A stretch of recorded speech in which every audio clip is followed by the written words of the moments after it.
Welcome. Good evening. Welcome to the Conservation Commission meeting of August 7th, 2024. The Wareham Conservation Commission will hold a meeting under Chapter 131, Section 40 of the General Laws of the Commonwealth of Massachusetts Wetlands Protection Act, the Town of Wareham Wetlands Protection Bylaw, Division 6, and any other applicable laws. All hearings of the Wareham Conservation Commission are held simultaneously under the authorities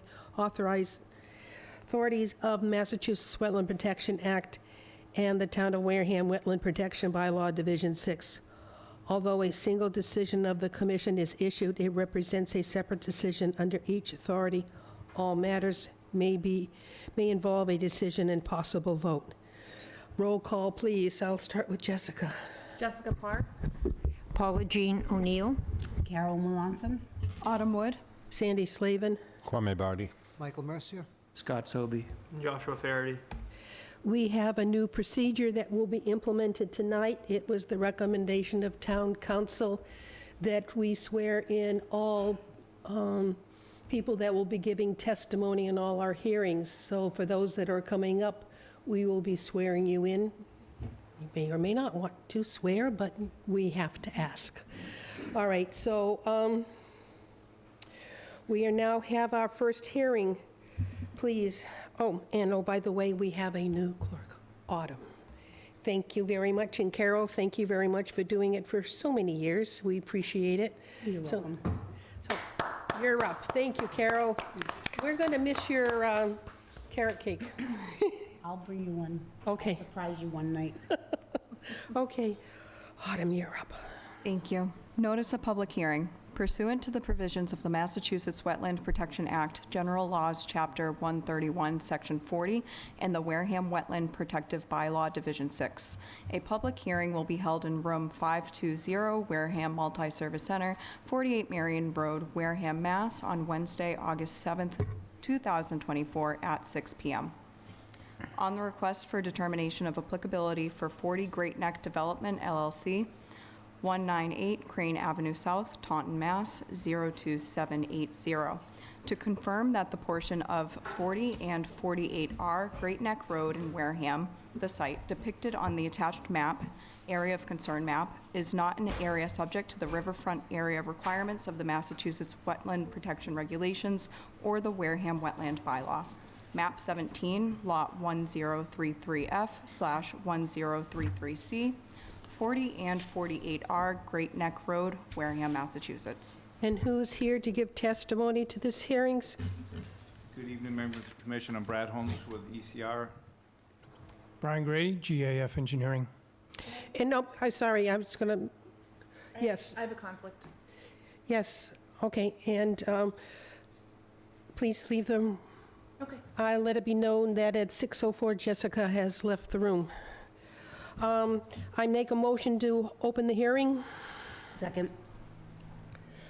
All in favor? Aye. Opposed, abstained. The hearing is open. Now, for those that will be giving testimony, I'm going to ask you to stand and raise your right hand and swear to tell, swear to tell the truth, and nothing but the truth in the hearing of 40 Great Neck Development, LLC. Yes, I do. Thank you. I guess. Thank you. I now pronounce you Yes. wise. All right. We've opened the hearing. We've sworn everybody in. Your turn. Tell us about why you're here. Sure. Thank you, members of the commission. We've submitted an RDA application to confirm that a map stream on a portion of 40 and 48R is not subject to the reverse protection regulations because it's not a perennial stream. What we've done is, in accordance with the riverfront regulations, we've documented that the stream is dry for more than 4 days during the year. In accordance with the regulations stated in the application, we cut that section out. The commission shall find that based on that evidence, the stream is not a perennial stream. The USGS map does show it as a dark blue line or a straight line, which is designates a perennial stream. I also provided Josh earlier a USGS map, which I'll give to you as well. I should have included this version, just so you have it. I should have used. Is that in my email, Brad? Yes. I'll post it on the screen as well. Pass it around, there's some more versions, but technically, you're supposed to use the current U.S. Geological Survey map. The map that I used in the application is the map that's available on Mass GIS. It doesn't change the status of the stream, but I thought, for the record, to be current with the regulation, this is the map that we should be referring to. The map, the stream is located on 48R, a portion of it.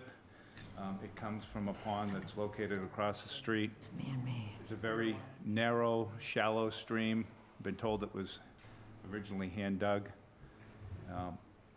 If you are out to the site and were able to take a look at the stream, you'll see that it's a very small stream in nature. We observed it through the spring. We included the photographs of it in June 10th to the 18th or so, or something like that. But we've been keeping an eye on it. It's been dry since.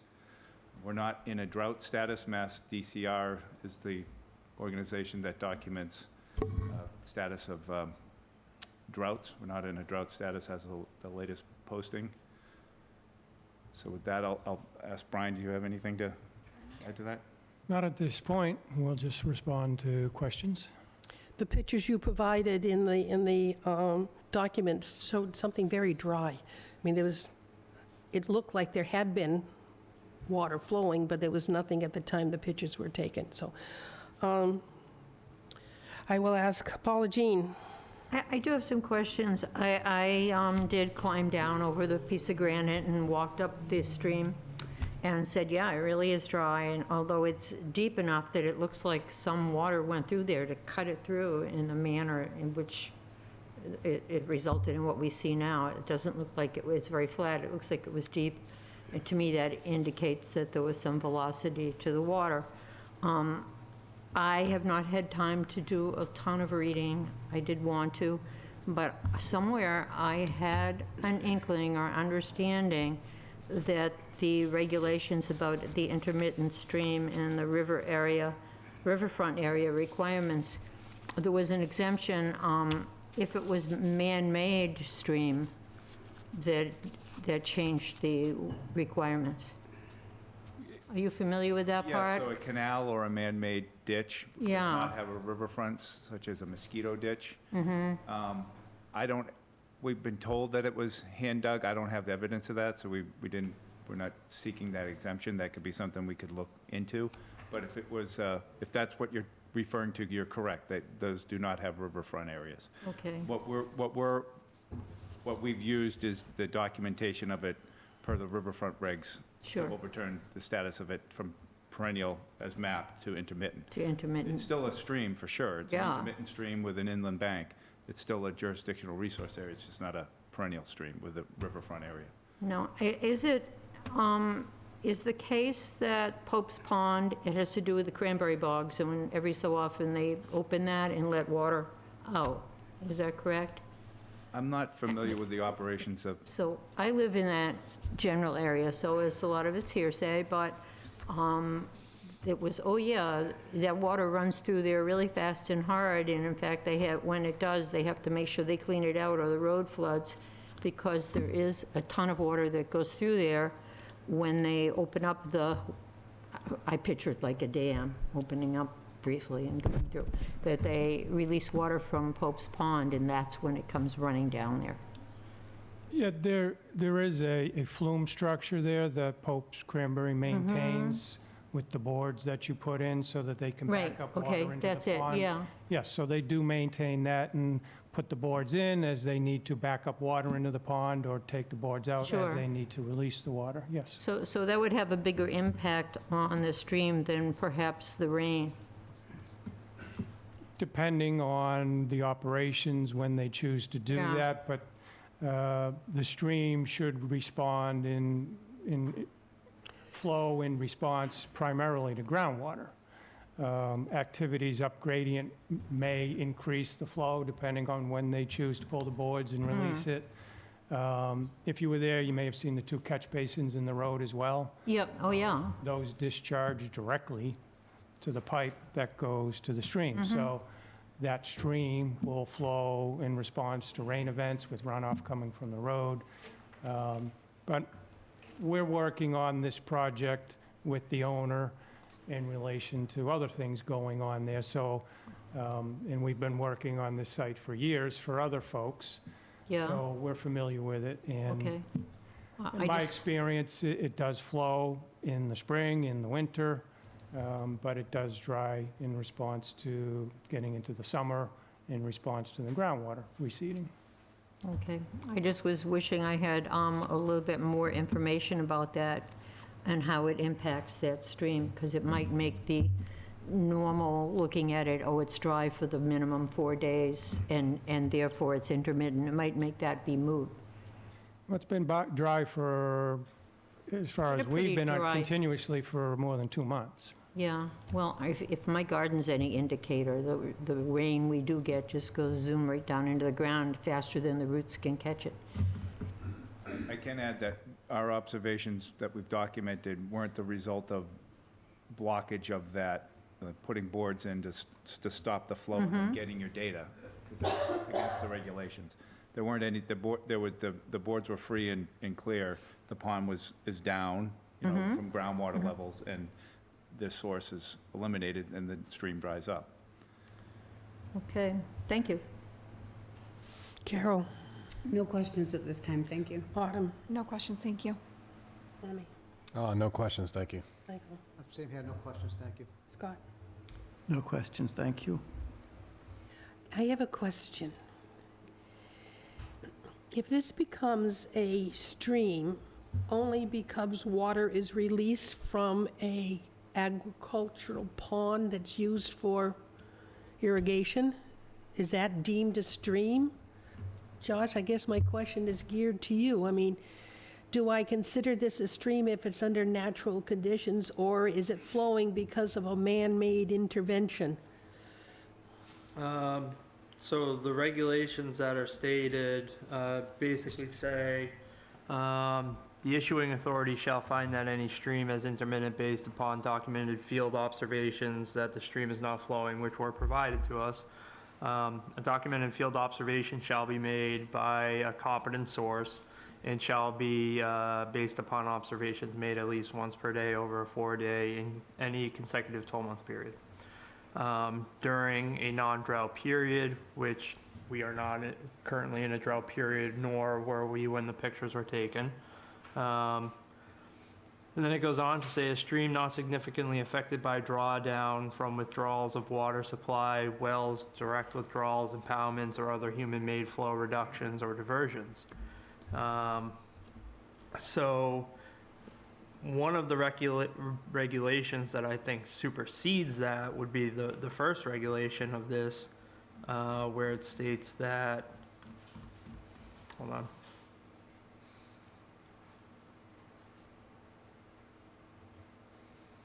A stream shown as perennial on the current USGS survey or more recent map provided by the department is perennial, which we have a map that shows it as perennial. I think that section supersedes what is being done here. And I also was able to talk to the operator of the Cranberry Bog, who said that they have been drawing on the pond definitely within the last couple months. And I'll also say that when I went out to do field observations today, let me share my screen here.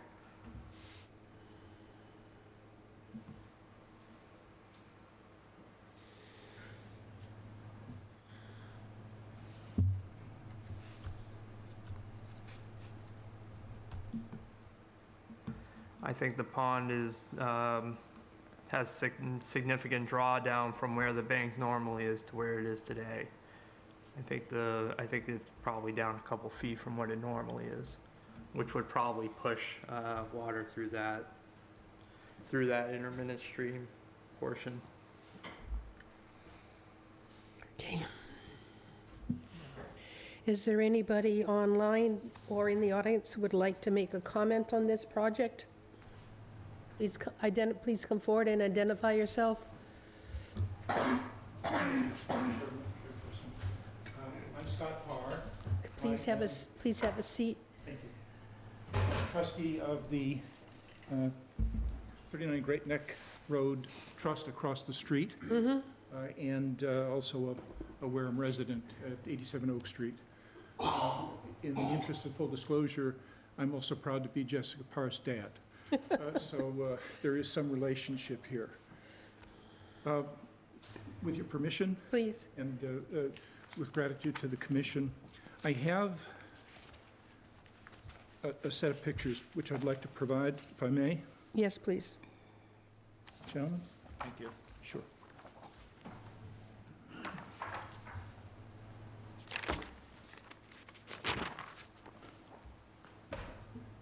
going to start here and see if I can go.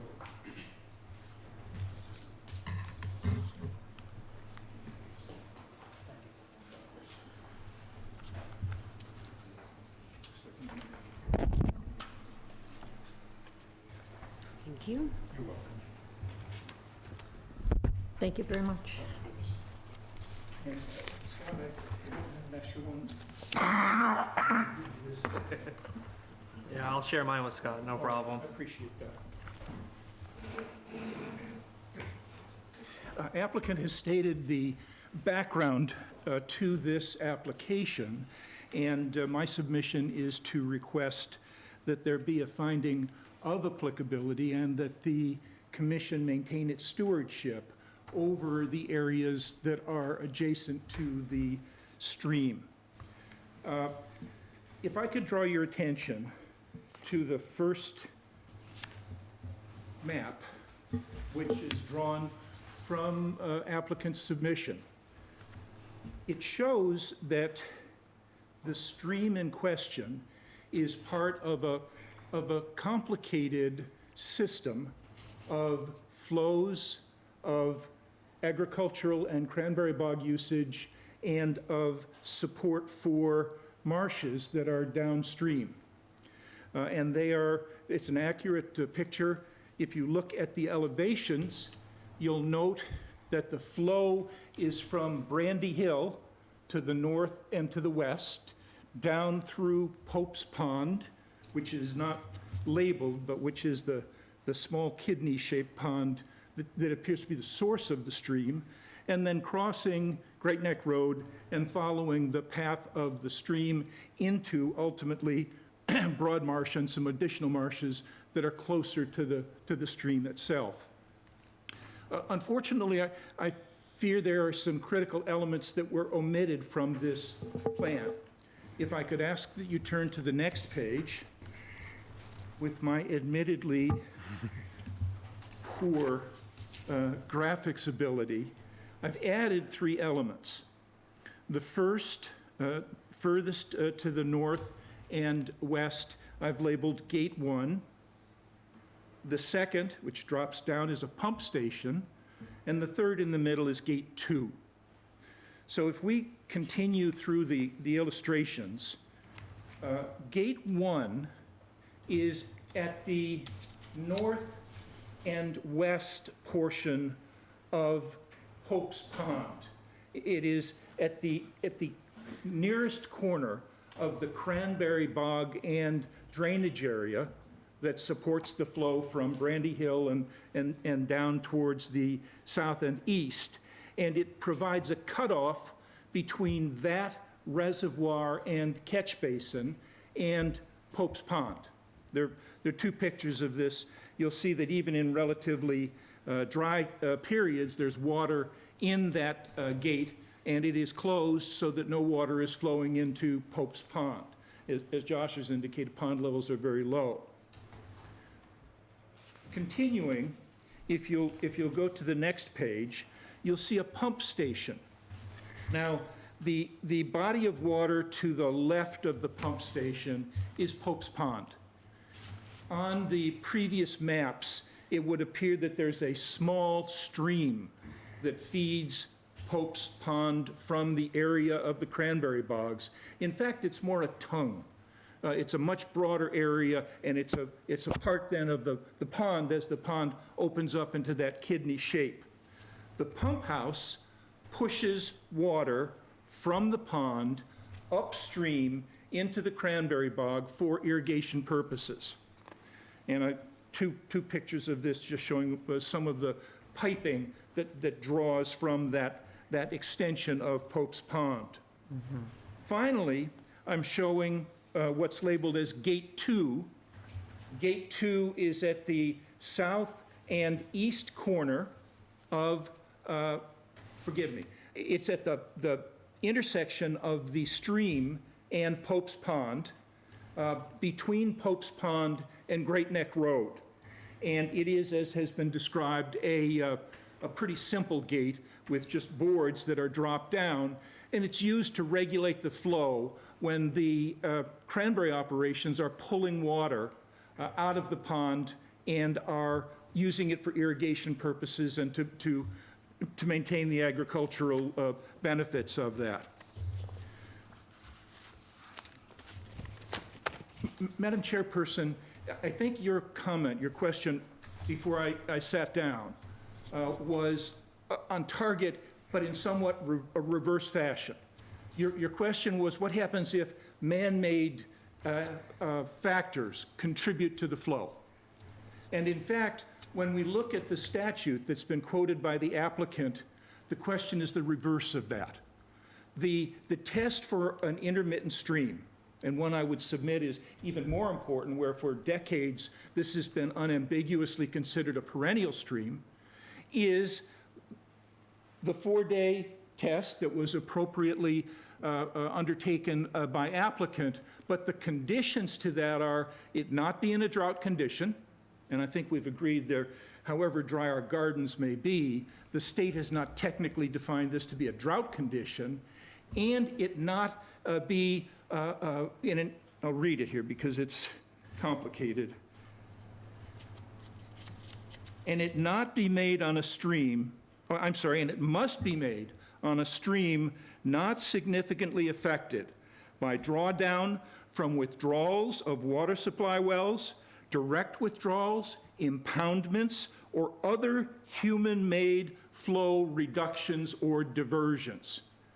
Now, in my view, the gates, the pumping stations, the use of it, the diversion of it at appropriate and regular times for agricultural purposes constitute human-made flow reductions or diversions, and as such, the applicant has failed to establish that this is not the perennial stream, which it's been characterized as for generations, but it's an intermittent stream. And as such, that stream should continue to be an area subject to the riverfront area requirements of the Massachusetts wetland protection laws and the wetland protection bylaws of the town of the city of Wareham. And that's really the point that I would ask you to consider. As an abutter across the road, we are sympathetic to the development objectives of the applicant and understand that development will take place. But it is by far our preference that that development continue to be made under the stewardship of the Conservation Commission, as is appropriate given the nature of the water passing adjacent to it. Thank you very much. And I must apologize, I did not participate in the swearing in. No, you wouldn't. All right. You're providing comments, not they're giving the testimony. Thank you. Thank you. Do you mind if I ask a question here? Please. Like Paula Jean, I don't live that far from her and live in that general area. Not near you, but probably closer to her here. And I drive through there often, and I've seen a lot of work on the cranberry bogs. Is it possible that they're taking water out of Pope's Ponds and using it for their cranberry bogs? And that is the reason why maybe that stream is so low? Because I was out there today, and that intermittent stream, so to speak, seemed awfully dry. And again, we're not in a technically drought time, even though it is a even though it has been dry, and yet it rains about 2 inches yesterday, go figure. Again, that's just one thing, I was trying to piece everything together. So is it possible that it's the cranberry operators that have been? I don't think Mr. Parr is in a position to answer that since he's No, not well- involved with the cranberry business. Only by observation. Yes, but Only by, I just don't. I guess my question, I don't know how to answer you. Because I have not observed, oh, no, nor all I'm right, that's- involved in the cranberry business, to say whether or not they needed the water to do with what they're doing, but I guess, Josh, tell us the I- impact. I spoke to the operator of the Cranberry Bog this morning, and he said that they were drawing from Pope's Pond at the Which is- time of observation. Which is why Pope's Pond was so low. Mhm. Now, with Pope's Pond was at its normal level, which you could tell by the vegetation that it's low by a significant amount. Mhm. If it was full, would the stream be flowing on this property? If they took the boards out? I haven't observed that, but I don't know. It was tough for me to tell from field observations. Tell me the impact or what happens, what is our oversight of this property if this is deemed a stream, intermittent, or, what's the other word? Perennial. Perennial. What is the impact of us as oversight if it's one of those three? Intermittent streams have an associated 100-foot buffer for permitting. Sorry, an Intermittent stream, correct? 100. Yep, and it would still fall under your 30-foot no activity rules, things like that. So 100 plus, okay. Yep. If it's deemed perennial, then it has a 200-foot riverfront and has to meet riverfront standards for any development within it. So, okay. So I can be 100 foot plus 30, or I can be No. 200 foot plus 30? No. No, just The- within, The 30 feet falls within the 100 okay. So it's 100 foot versus 200 foot with riverfront. on each side of the stream. So if it is deemed a stream, it's a 400-foot total width of property that we have oversight on. If it's deemed perennial stream, it has 200-foot riverfront on each of its banks. So Okay. each side, yes. Intermediate. No, intermittent would have your 100. And a perennial, Perennial has 200-foot plus riverfront regulations.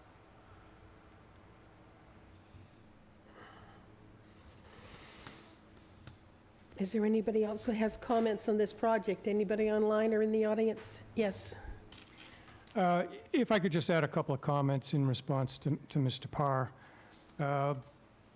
Couple of things. If you look at Gate 2, he's correct, Sandy, your question should be flipped around. It's not, the question should be, are these gates or these structures prohibiting the flow of the stream, not is the pond and the agricultural use causing the stream? So are these gates a flow blockage or diversion, as he mentioned? So I look at Gate 2, I'm familiar with Gate 2. It's rather insubstantial to be a blockage. If this were an intermittent stream, what would happen is the water hits those boards, it backs up, and it flows over. It wouldn't block it. It would, the reason they're there is to impound water back in the pond for agricultural use, such as flooding of the cranberry bogs, things of that nature. So that's the purpose of the gates, and the operator maintains them, and cranberry growers know how to manipulate the water system, and they know what they need.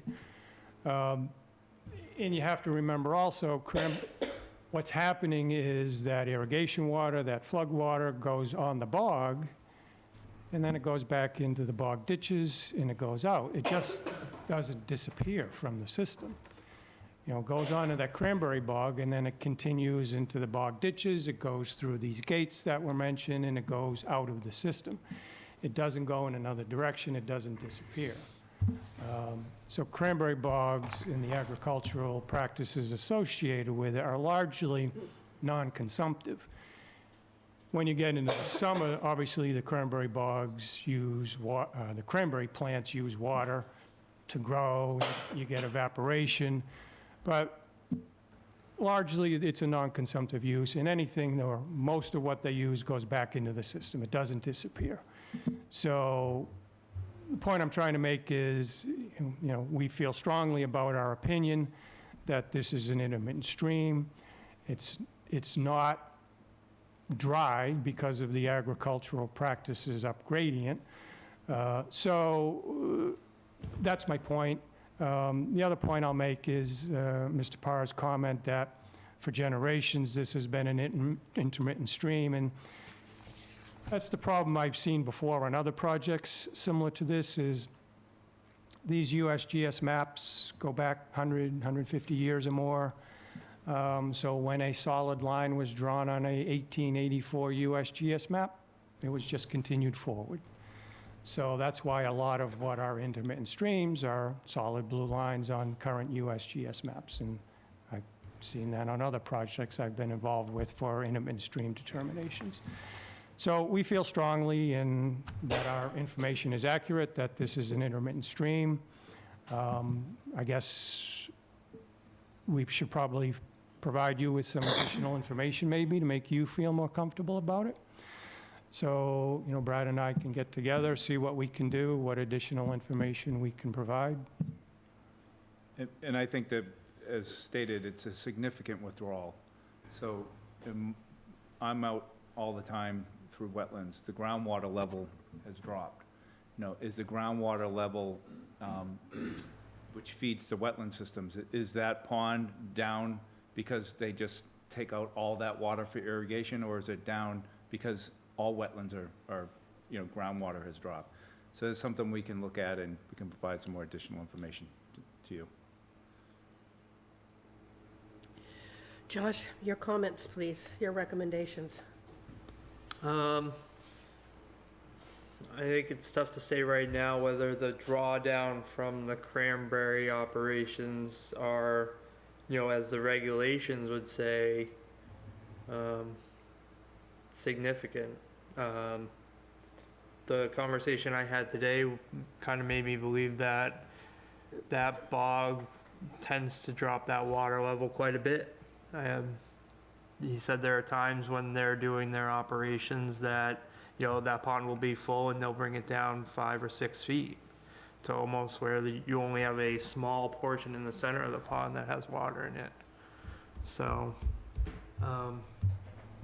my opinion is more information never hurts, but if you were to get my recommendation today, it would be that this should remain a perennial stream. Is there still time for comments Yep. from the peanut gallery? Yep. You have to come up and identify yourself. Thank you all. Thank you. Make a chair available. So, my name's Robert Judd, President of Wareham. You just have to sit down so the mic can capture. Yes. So, Robert Judd, resident of Wareham, and have a house on Flint Street, which is at the end of Squaws Path, and we have a family property on Squaws Path itself. When you say in, you mean by the Onset Ave end or the end on Great Neck? We're the first house where Squaws Path turns into Flint. That must be way down by Onset. As opposed to Great Neck, I'm just trying to... No, Squaws Paths go from Great Neck all the way into a back road in Onset. West Path, SQUAW? Yeah. So basically the corner then? Well, Squaws Path ends and then Flint Street begins. Okay, so Okay, Flint Street, so so you're, we're down there. you're way Way down, gotcha. Okay. way down. And we also Great have Neck. a family house on Squaws Path. Okay, sorry, I'm just trying to Yeah, no, I got it. visualize your position, okay. My only question is one of the gentlemen here said that in various conditions, water would automatically flow over the boards in one of the staging gates. And do we have any evidence that that actually happens? Are there pictures, or, you know, how are we supposed to know that there is water flowing over those boards at various times? Well, we wouldn't know until the pond was full and see what the impact is. Right now, the pond is low. Is that correct, Josh? Yeah, in my opinion, it's very It can low. be as high as another 5 feet more than what it is now? Well, I mean, to give you an indication, if the pond didn't get high enough that water was running through that stream, then there would be no reason for the gate. If you think about it logically, the pond would get so inundated that the gate is required to hold water back from flowing through the stream. But it was my understanding that part of the explanation of water flowing over the gates was in defense of that it's not a perennial stream, because it's kind of the whole reason they're here, and yet I'm not aware of any evidence that that's ever happened. Okay. Well, if I could just respond to that, I've observed that if you look at the photograph for Gate 2, I've observed water flowing over those boards in the condition when all the boards are present in that sluiceway. I've observed water going over that. That would have been probably late spring. And I've observed water when they pull out one board going over it as the water starts to recede. So yeah, I've observed water going over the gates. Okay. Because if I take a look at this Gate 2, there's probably no more than 3 inches above the board to the top of the passageway. I mean, it's not a big gap between the top of the board. Yeah, it gets so high when they put those boards in that it almost gets up to the level of the road, which is why you see Okay. kind of that gap from the board to the top of the concrete sluiceway. Okay. So that, as I said, that's to impound the water, to give them a greater volume for usage. Now, if we continue this, you can provide us with more information regarding the flow of the water? We will provide you with additional information to support our position, yes. And honestly, it will allow me time to view Gate 1, Gate 2, pump station, because I never looked at the pub's pond contribution to this stream. And so, Scott, you had your hand up. Yeah, just a second. Both Scott, sorry.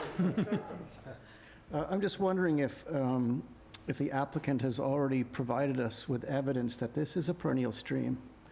If you look at the photographs from June, you see the dry stream bed, but it would seem to me that if there was no water flowing through those streams for some time, then those beds would have been revegetated. So it seems to me that the constant water flow through there at some times, although not when the pond is low, would be preventing the vegetation from retaking those stream beds.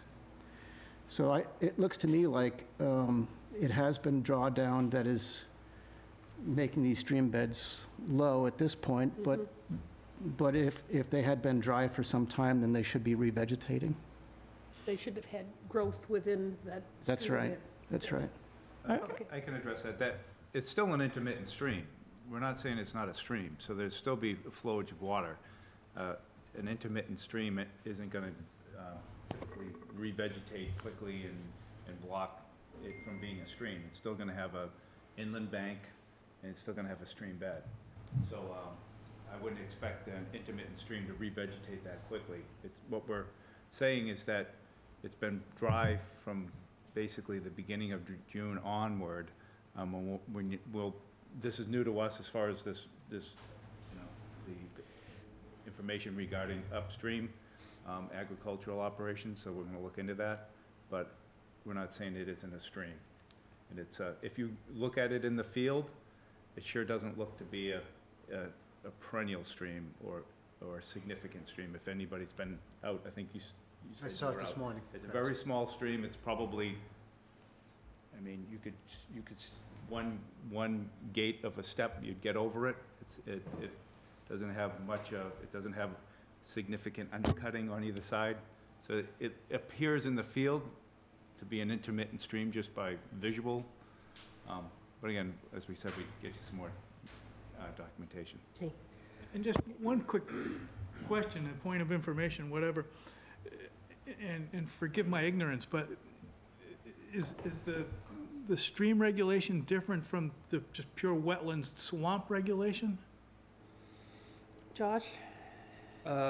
Depends on which stream you're talking about. Well, I Intermittent guess- stream has the 100-foot buffer, which any work within that buffer, while the state doesn't identify, they don't identify performance standards for the buffer zone, it's kind of implied that there are many that go with it. The 200-foot for the perennial stream has a set of standards associated with it outlined by Mass DEP. Okay, because it just seems, much of the water flow in question is not always a stream, but there's always a swamp. Yeah, and in no way is there a question about whether there are wetlands there. Okay, so that's a different question. Right, Not the not question making in front of the sure. commission is whether this stream that Okay. exists Got it. is intermittent or perennial. And wetlands would be a different investigation. Okay. Yeah, Thank you. and in no way are they delineated the wetlands already, and Okay. that's not in Nope. question Okay, here. great, thank you. Thank you, Robert. All right, Thank you. Scott, you want backup? If I may, with one kind of simplistic. Come to the mic, please.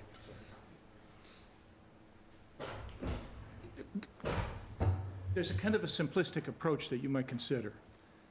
If the stream flows when it's not being used for agricultural purposes, then it would appear legitimately to be a perennial stream. If it doesn't flow when it's being diverted for agricultural purposes, then that really falls precisely into the definition provided in the regulations, which says the 4 days are not sufficient to make it an intermittent stream if something's happening to divert the water. That's the only comment I would make. I think in this period of irrigation during the summer, it's precisely the period during which the water would be diverted and the stream would be intermittent, not with a capital I, but how it's being used upstream. And yet we've all kind of heard that people see the stream at pretty good flow in the spring, in the fall, in the winter, I guess, ice and weather permitting, in the periods during which it's not being used to water the bogs. Okay, thank you. Thank you. Thank you. Someone else? Yes, please come forward and identify yourself. Hi, I'm Vicky Cheslick, and I live at 46 Great Neck Road. Vicki, I need you, spell your last name. You said CIESLUK. D CIESLUK. C-I-E. Thank you. Welcome. So my property is right, it kind of abuts the stream. So I will say that that stream does flow pretty heavily, probably from December to early spring, like March, April. And quite frankly, there's a lot of wetlands out there from that stream, because I think the stream has a hard time flowing all the way down. The water just does not make it all the way down. So it kind of spreads out. But I will say that, that's all I want to say. Thank you. Can I just ask you a question? So you said I ran into you in the woods. Yes. So you basically observed it, you said December to March or so? Yeah. And then generally March, from April, then? early And then April. from then it's generally dry, like in the condition it's in? Generally, yes. Okay. Yeah. Yeah, Thank you. but it's pretty heavy flowing. Thank you. Yep. Next, please.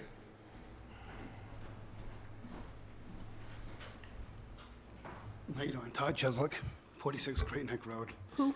Todd Cheslick, same place, 46 Great Neck Road. Yeah, she is pretty correct about that, but I believe it's November on because they start flooding the bogs probably late September, October, definitely. And you know, it is wetland back there. It's, you know, the water does flow over in the wintertime. We get flooding once in a while. Our yard gets flooded. It definitely floods towards the way that you guys want to build, big time. So I don't know where that water's gonna go, you know? So, that's all I got. We're just looking at the stream.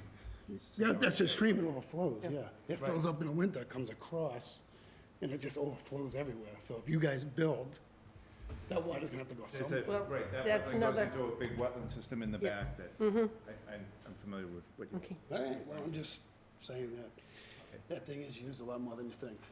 Okay, Thank you. Todd, thank you. Anybody else? What would be, fire the board, continue for more information? I think, as Josh said, more information is always a good thing. However, I think we have quite a bit of information here, and because of the man-made factors, it's intermittent because of the human activity, not because of intermittent stream all by itself in nature. And I think we could entertain a motion on it tonight. Carol? Well, in the fall, they're right, that bog is they're gonna drain that pond, flood that bog, and the water's gonna go somewhere. And after harvest, it's gonna get crazy if we have heavy rains, especially. That pond's gonna fill up, it's gonna overrun the dams, and it is gonna flood that property. And if you looked at it during that time period, say from late October through March, you're gonna see that there's significant water there, and you're not gonna get 4 days in a row that are gonna be dry, unless we have a really arid winter and everything, the water table and everything is down, then, you know, that's a cause of nature, but you've got an active bog that is gonna be controlling a lot of that water flow. So you kind of, Do you want to continue the hearing, or? continuing it would make the most sense. Because I don't think you can really, I mean, there's a reason Do they you think have it as an intermittent stream, or as a perennial stream. Okay, Madam Chair, yes. I would request a continuance. I don't believe you do have enough evidence that you've received tonight that agricultural practices have caused this intermittency, so I would request a Okay, so continuance. the applicant has asked for a continuation, and is 2 weeks sufficient? We'll see what we can do in 2 weeks, yes. That makes August, 24th, is that correct? No, 22nd. 22nd, oh, oh, 21st.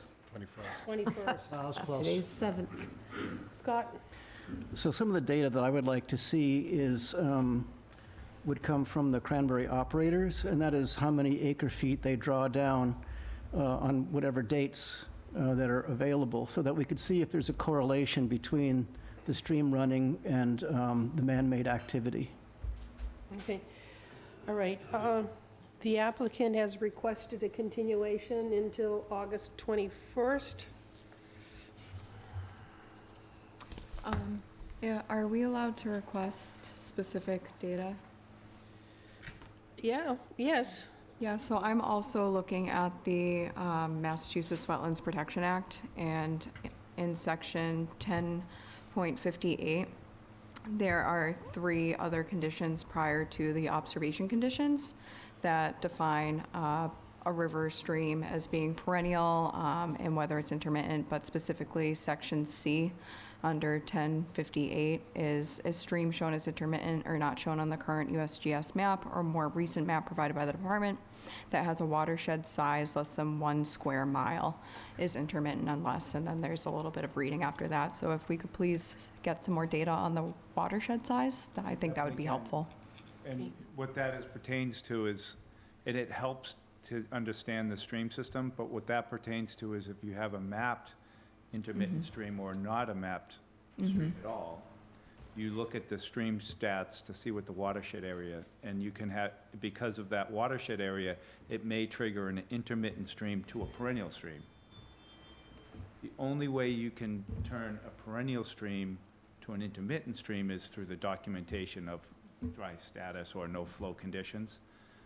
However, that stream stat information is very helpful because it adds to the, signs of the stream, so we provide that to you. But it's not, I know what you're going for. That's if we had an intermittent to perennial, you use that, and if the data gives you that, then it's perennial. We're going from the other direction, so that's useful data, and we can get it to you, but it's not the Thank you. defining. Thank you. Sure. Okay. So, a motion, please, to continue until 8:21. So moved. Second. I have a motion and a second. All in favor? Aye. Aye, opposed, abstained. We have 600 to continue until 8:21. Thank you. Very much. Thank you. Jessica, you can come back. Wow, it took longer than I expected. And let the record know, Jessica has returned at 6:51. The next hearing, please, Autumn. On the request for determination of applicability for estate of Kathleen Baptiste Achu, 2576 Cranberry Highway, Wareham, Massachusetts, 02571. The applicant is proposing to upgrade the existing on-site disposal system. The new system will be in full compliance with the State Environmental Code Title V. Due to an existing water service line, the proposed leaching chamber system will be 82 feet from the wetland resource area and not 100 feet or greater. Map 110, Lot 1017, 2576 Cranberry Highway, Wareham, Massachusetts. I'll make a motion to open the hearing for 2576 Cranberry Highway. Is there anybody here representing the project? Please come forward and identify yourself. My name is Frank Nichols. Okay, Frank, I'm going to ask you to stand. Raise your right hand. You swear to tell the truth and nothing but the truth in the matter of 2576 Cranberry Highway? I do. Yes. And thank you. Madam Chair, I will have to be excused for this. All right. For the record, Kwame has left at 6:52. Thanks you. Okay, Frank, you're up. Talk to us. Good evening, Commission. Basically, I hope this is simpler than the previous hearing. I'm asking permission to eliminate 2 leaching pits / cesspools which are in the groundwater table and build a compliant Title V system with a 5-foot separation of groundwater. It's essentially it. Now, because of the water service to the home, I have to stay at least 10 feet away from that. So I had the wetlands flagged with the associated pond, and I'm 82 feet from the wetland flags to the leaching system. I can't maintain the 100-foot separation. And basically, that's my position. That's the situation here. Be happy to answer any questions you may have. Has the Board of Health approved the project? I know it's been submitted by the contractor. I'm unaware of that. Oftentimes, the commission will wait until the Board of Health approves or vice versa. So they have it. Okay, but it hasn't been in front of a hearing yet. It wouldn't be in front of a hearing because there are no variances requested, but But the Board of Health. Okay. Questions, Jessica? No questions. Paula Jean? No questions, thank you. Carol? No questions? Autumn? No questions, thank you. Michael? Not at this time, thank you. Scott? No, thank you. Anybody online or in the audience would like to comment on this project? Okay, Josh, your recommendation. It would be a -2 and a -6. Okay, I motion to close the hearing. I have a motion to close the hearing. Second. And a second, all in favor? Aye. Opposed, abstained, we are 600 to close the hearing. I motion to approve with a -2 and a -6 determination. Second. I have a motion and a second, all in favor? Aye. Opposed, abstained, 600. You are approved. Please see Josh for the final paperwork. Thank you. should Okay, I- Frank. Sorry, you closed the hearing. Should I give you the return receipts? Yeah, I'll take them. About that. Thank you. Okay, Kwame, you can come back. Kwame, thank you. For the record, Kwame has returned at 6:50. Yep. 6:55. 6:55, thank you. Can't have you coming back before you left. Okay, we have the next hearing, please. On the request for notice of intent for Robert Brady, P.O. Box 922, East Wareham, Massachusetts, construction of a single-family home, map 18, lot 1002, 58 Great Neck Road, Wareham, Massachusetts.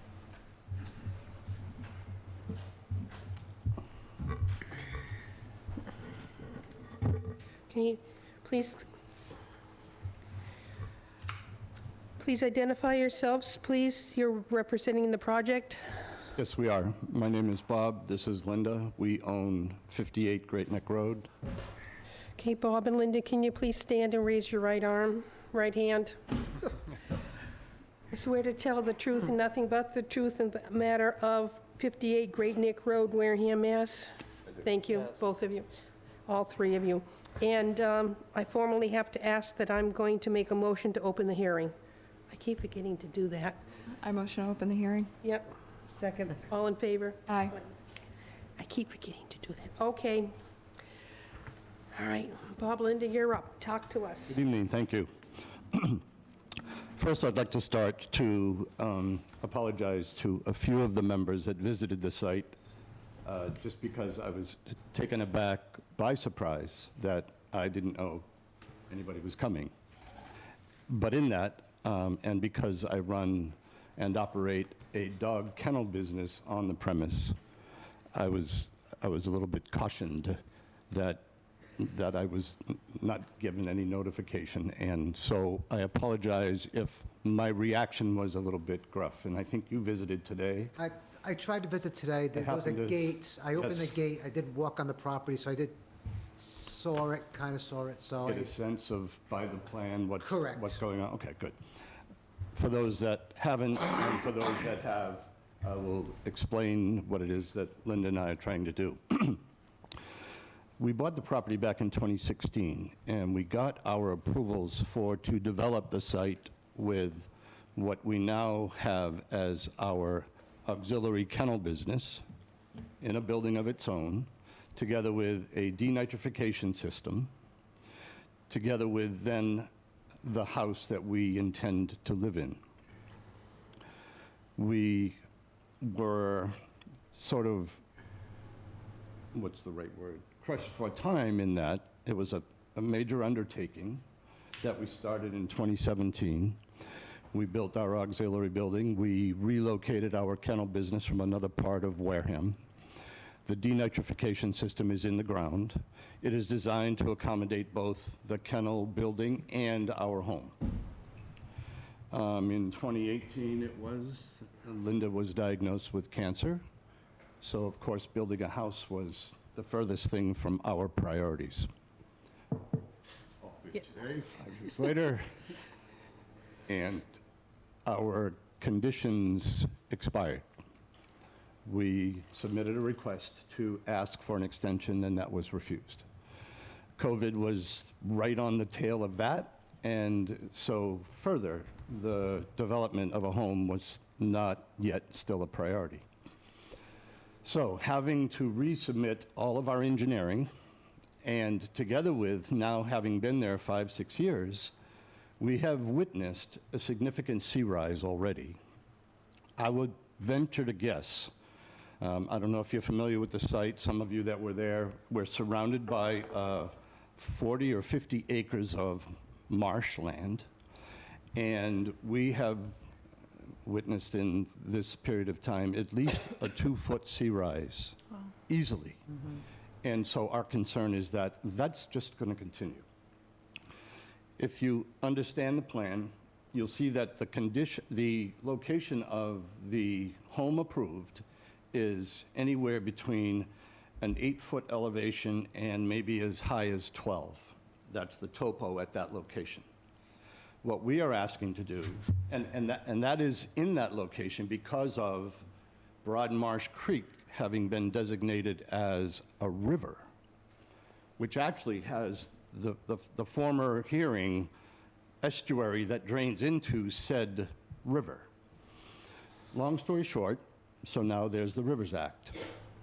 Even though we believe that our location is not subject to the Rivers Act because, one, there was a home on the property back in the 60s that was also serviced by the Wareham Water District, which we have evidence of. Nevertheless, we complied, kept everything stepped back 200 feet, but now because of this sea rise that's cautioned us, we're thinking it makes more sense. We have plenty of elevation, plenty more elevation. We want to move the location, same footprint, same house, to about 4 feet higher topographically in order to reduce the threat of, and that puts us, we're out of the floodplain either way because of the elevation of the foundation, but it reduces the amount or volume of materials that we would likely need to bring in if it's down at 8, 9, 10 feet topographically. The top of foundation is still going to be 18, 19, maybe even as much as 20 feet. So we're still going to need to bring in material. So the difference because of this location is that we now are, even though our first approval with its conditions was within the 200-foot setback, but by minuscule amount, maybe 10 feet, now we're probably more like 50 feet into, but nowhere near 100, setback from this Broad Marsh Creek. And that effectively summarizes. I'd like to allow Linda to add because she thinks of all the things I don't. I think that the Rivers Act gives the Conservation Commission a little bit of discretion, and one of the issues that it enables you to look at is the economics of the project. And as Bob said, it's not substantially equivalent economically because of the amount of fill that would be required at what we're calling the alternative location. And the other condition is that the project as proposed has no significant adverse impact on wildlife. This component of the law allows for disturbance of up to 10% of the land area, and we're within that 10% with the new location. And beyond that, we are fully committed to protecting the environmental resources at this site. We've spoken with the state's Natural Heritage Program about the possibility of a turtle garden on the site, which of course would require your approval as well, to reduce the number of diamondback terrapins that come out of the estuary and try to cross Great Neck Road. We sold some of the marshlands to the Buzzards Bay Coalition after learning that they would designate the property as a bird sanctuary. We are planning no manicured lawn, no impervious driveway, and we will collect and reuse stormwater runoff from the site. And as some of you know, Bob was on the Board of Health when it adopted the stringent D-night regulations that are in place now and caused us to the expense of putting in that kind of system. What a fool I We was. were actually kind of looking forward to doing that. We were. So we would appreciate your consideration for this project. Thank you. You're welcome. Questions? Jessica, Hey, can you come back to me, please? if I remember. Okay, thank you. Paula Jean.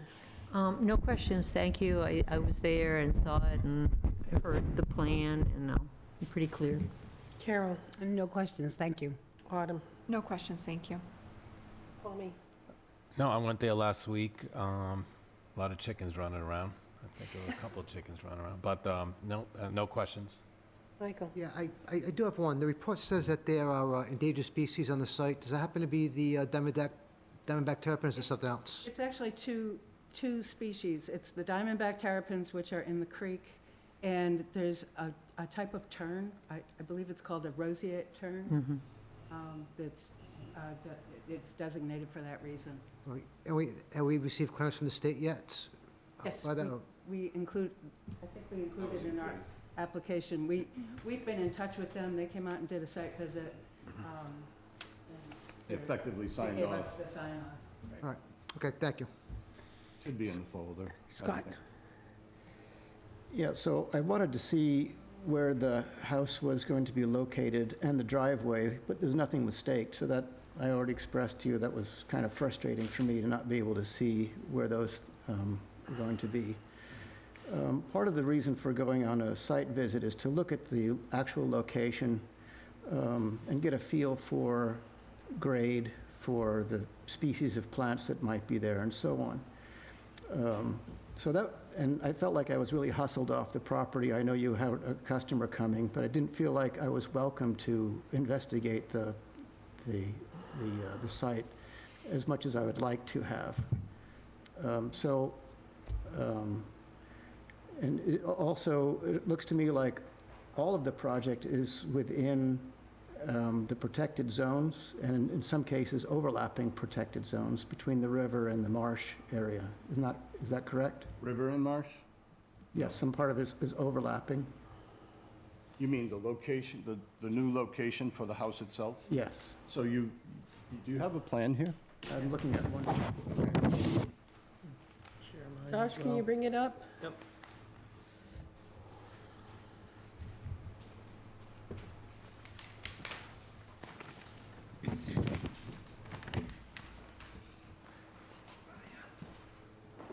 So you see both the 100 and 200-foot setback?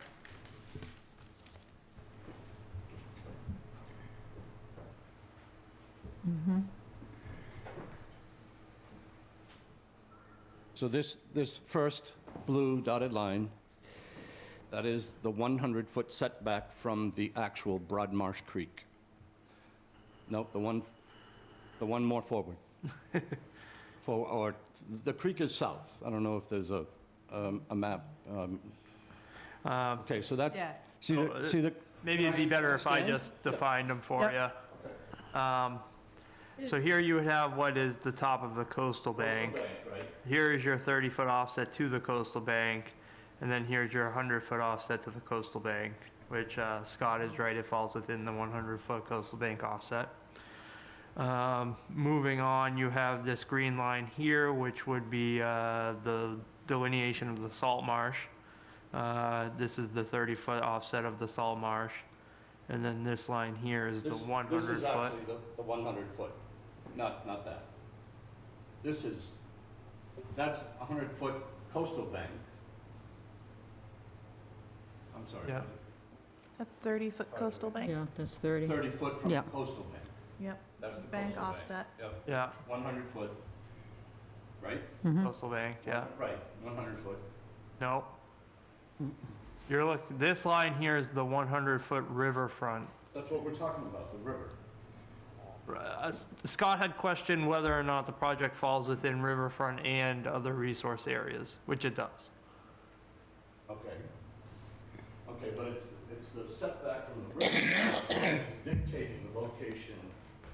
The riverfront area is the more stringent regulations that have to be met for the project. Right. Scott's question was, does the project fall within multiple resource area buffers? Well, yes. Which it does. Yes. It does. But the We know location, that. That's why we're right, asking to relocate. right, the location of the house is primarily being dictated by the riverfront area. Right. And if you, I don't know how well you can see the topographic dimension, but our original approval, if you could just scoot this that way. Okay, so this is the D-Night system, all of that. The kennel building is back here. This plan shows the driveway, Scott, just so you know. It comes in off of the road you came in on, and here it is now, coming around now, and it will come through, and I'll show you. The original location of the house was more here. And if you look at the topo lines, it was down in, this is 10 feet, this is 8 feet, it was down here. By moving it over here, we're now bringing this up to, see these topo lines? 14, 16, I believe it's kind of blurry, it's hard to. I can see it okay on my Okay. screen. 17. So that was the purpose of trying to get away from what clearly is going to be the threat of sea rise. And reduce the amount of material that we would then need to bring to the site without disturbing any other part of the Yeah, I site. understand that. Yep. If it would be of any value, I mean, we could stake it. I mean, I showed you very much, we stood pretty much right in where the house will stand when you were out there with me. I don't know if you care to see the actual dimension of this, the footprint of the house. I can see it here. Okay, good.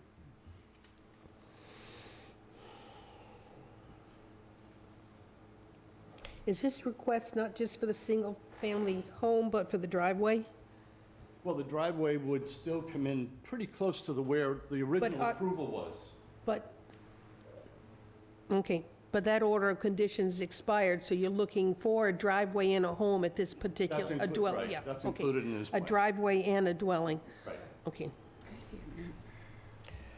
All right. And the I guess- driveway will also have its own setback because there's a small freshwater pond, and it's got its own setbacks as well. Okay, Jessica, I'm back to you. I remembered.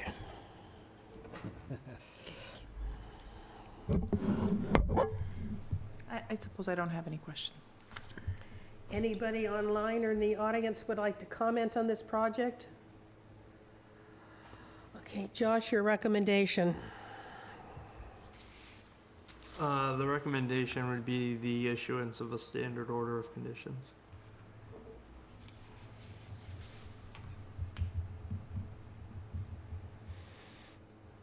Motion to close the hearing? I have a motion to close the hearing. Second.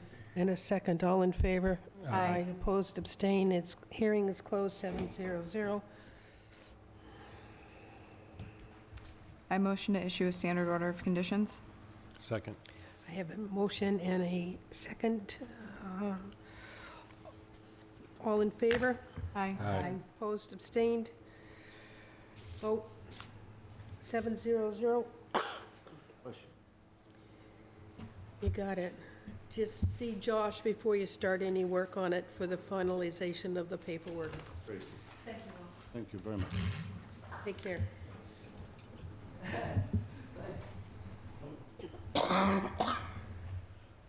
Next, please. We'll be back before you for that turtle. On the request for notice of intent for Bruce Tobin, 14 Briar Road, Braintree, Massachusetts. Reconstruction of a deck and footing, proportions of which are located below mean high water, map 1, lot W4, 55 East Boulevard, Wareham, Massachusetts. Sorry.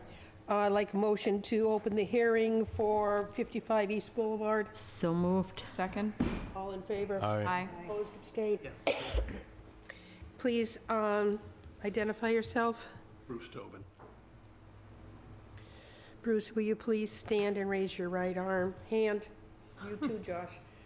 Swear to tell the truth and nothing but the truth regarding the hearing at 55 East Boulevard? I do. I do. Thank you. Can I suggest something? I'm going to suggest that I swear to tell the truth and nothing but the truth for all matters in front of the commission tonight. Thank you. Then you don't have to get up again. Thank you. Might as well include it for all time. Just tonight? Just tonight. For now. We'll see how I feel at the next hearing, I guess. I don't know. Okay, Bruce, you're up. Talk to us about what you want to do. I think your engineer's online. Yep. First. Okay, I don't think he swore. He does. And please identify yourself. My name's Bob Rigo. I'm the civil engineer for the project with Riverhawk Environmental. Bob, I didn't get your last name. Rigo, R-E-G-O. Thank you. Okay, Bob, you talk to us about the project. Okay, sounds good. I don't know if maybe we can share the plan. Either I can or Bob, did the I agent. swear you, sorry, did I swear you in? No, Raise your right hand. Do you swear to tell the truth and nothing but the truth regarding 55 East Boulevard? I do. Thank you. Thanks. Yeah, so maybe if the agent could put the, Josh could put the plan up. Sure. But I can quickly discuss it. The property is on East Boulevard. It's between East Boulevard and Broad Cove. There's an existing single-family dwelling and kind of a revetment. The actual porch for the dwelling extends out over beyond mean high water and down towards mean low water. So as the tide comes in, the water comes up over the footings of the deck. So this is an existing structure that's been there since the early 1900s or maybe even late 1800s. There was a license issued for the basically a seawall and solid fill. The line of the license is kind of shown. It extends underneath the house, so that's kind of filled tide land. And they're just looking to simply replace the wooden deck that was there with a new deck. We're proposing to put that deck on top of a footing called a diamond footing, which just sits on top of the ground and then has steel rods that are driven into the, or hollow steel pipes that are driven into the ground to stabilize it.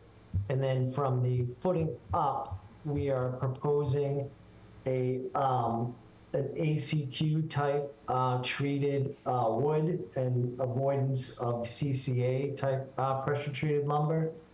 And it's basically it. It's just reconstruction of a wooden structure that's above a licensed filled tide lead, I guess.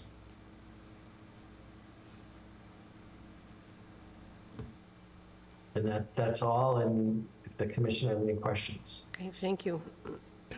I will ask Jessica. Could I go last?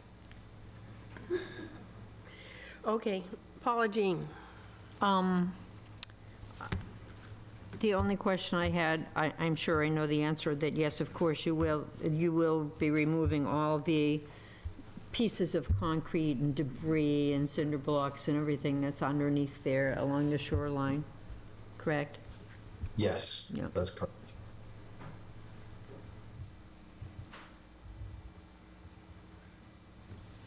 Thank you. Carol. No questions, thank you. Autumn. Will you be removing all debris from the site same day? Is there going to be any plan for long-term storage? Could you please speak a little bit to that? I'll let the applicant answer that question. I mean, I don't believe so, but Bruce, if you wouldn't mind answering that.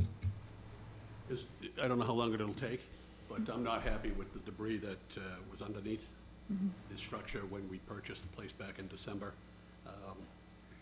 So hopefully we'll be able to get that out of there as quickly as possible. Okay, okay. Yeah, I think my request as a commissioner member is that if there's going to be any debris stored long-term on your site, that it do be contained, covered. It's not going to prevent any erosion into the water systems. That can be done.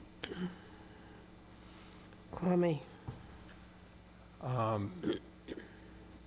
Yeah, the deck was pretty dilapidated and needed definitely some help, but you said that something about the seawall you're going to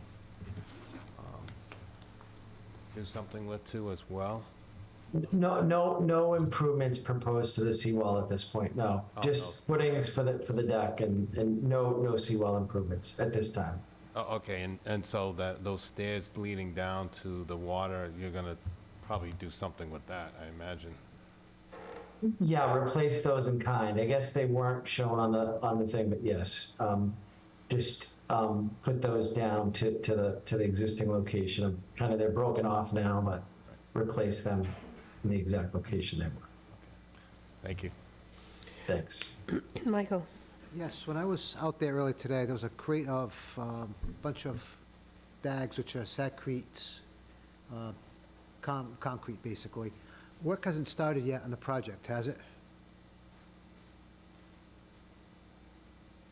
You're referring to the concrete the pallet? Yeah, I'm sorry, the Bags, pallets, yeah, I'm sorry. Yeah, no, that's when, if we get approval, that's what they'll use for those footings. Okay, so we're still waiting for approval. Work has not started yet at all? Cement, no. Cement, no, okay. So it looks to me like most of the deck replacement has already been done. The joist hangers are brand new, the lumber is new on the deck. So, and I also looked up the permit, and the permit had been issued, but it's now stopped. So does that indicate that the work has already begun on the project? That would indicate that. Yeah, this, if I may, Madam Chair, this project was started, and the project was started. They didn't know that they needed approval to do those improvements to the deck. When they found out, they were stopped, someone called, I believe, the Conservation Commission, and then work was stopped. So, and that's when we did the filing. So this is an after-the-fact filing. For not for the footings, but for the deck placement. Jessica, No questions. okay. Help me understand. You started the work on the deck, even though you hadn't done any work for the footing. We were replacing pieces that needed to be replaced. The deck. The deck's not in the water. You did no work that impacted the ground. That's correct. Okay. So what you're asking now is you want to put in diamond footings with steel rods. Then on top of the concrete pads, you're going to be putting in pressure-treated wood that's good wood as opposed to arsenic-based pressure. Every time you say pressure-treated, I have a history that says arsenic, and it's not. It's a different type of current, I'm going to call it clean pressure-treated wood. Is that the right word, Josh? It doesn't have the chemicals it used to have. It doesn't have the chemicals that have since been kind of outlawed Okay, under regulation, yeah. so, I mean, the commission has routinely, I would say it's almost your standard for green hard pilings. yes, that was my next point. Should we, because there will be times that these support beams will be in the water, so I was surprised that was not a green heart timber proposed for this project. That's essentially what it is. It's that type of treatment. So green hard timber is what will be used if that's what the commission likes. I would recommend the green heart versus pressure-treated wood, but that's, Yeah, that's essentially what we were submitting. So sorry, so green heart is kind of an industry name for it.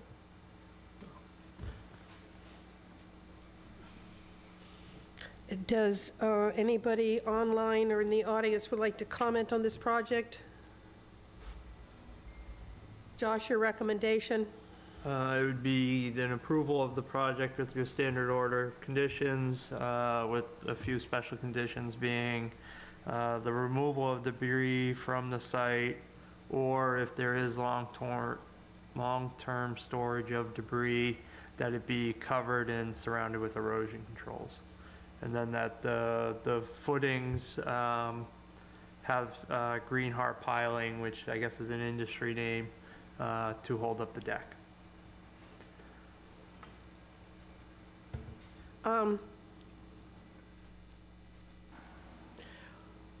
Where would the work be done? Off a barge? No. Off the land? It would be done from land. You'd be standing, when the tide goes out, you would, be standing on dry ground. So it would be dependent on the tide to do the work. So will you be doing the work on the beach? Well, it's not, it's really a rocky shore along the front. Depending on, I don't know if you got a chance to go out there and look at it, but you can walk around the front side of the deck on foot. There'll be no machinery involved. It'll just be, foot traffic, people walking along, which you can do, it's a rocky shore that you can walk along. Okay, so you, Could I add to that? yeah, please. There's plenty of room underneath the deck, like the footing area would be, if it were high tide, it probably comes up to your knee. I'm 6'2", it's about my knees. Low tide, it goes out. There's plenty of room to walk around. It's a muddy bottom, but you're not out beyond. There are some rock revetments where the deck is, and the work would be done on the house side of that, where the cottage, that side of that So area. who's going to be putting in these footings? A human or a machine? Human. Someone's going to do with the digging? Let Bob answer that. I don't believe there's, Yeah, it's by human, yes, yep. So it's just people walking in there and no heavy equipment. No heavy equipment on the beach? No heavy equipment. And your work will be done how many hours before or after low tide?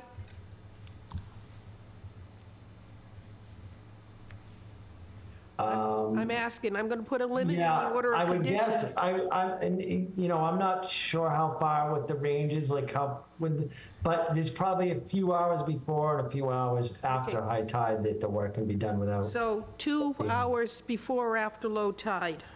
Yes, Low tide? low tide, correct. Bob, are the footings formed in place? The footings I'm proposing are just laid on the ground and pipes are driven through them with a basically a handheld jackhammer. So there's no really disturbance to the underlying soil. But you're not buying them precast, right? That's what all the concrete on the site is for, is to construct these footings? I'm sure that might have been purchased before we outlined the footing type, but they are precast. They're pre-made and just set on the ground, and then the pipes are driven through them. So Bruce, do you have alternative plans for that pallet of concrete that's on the property, or? I'll get rid of it. Okay, just, Yeah. Just load it up into the pickup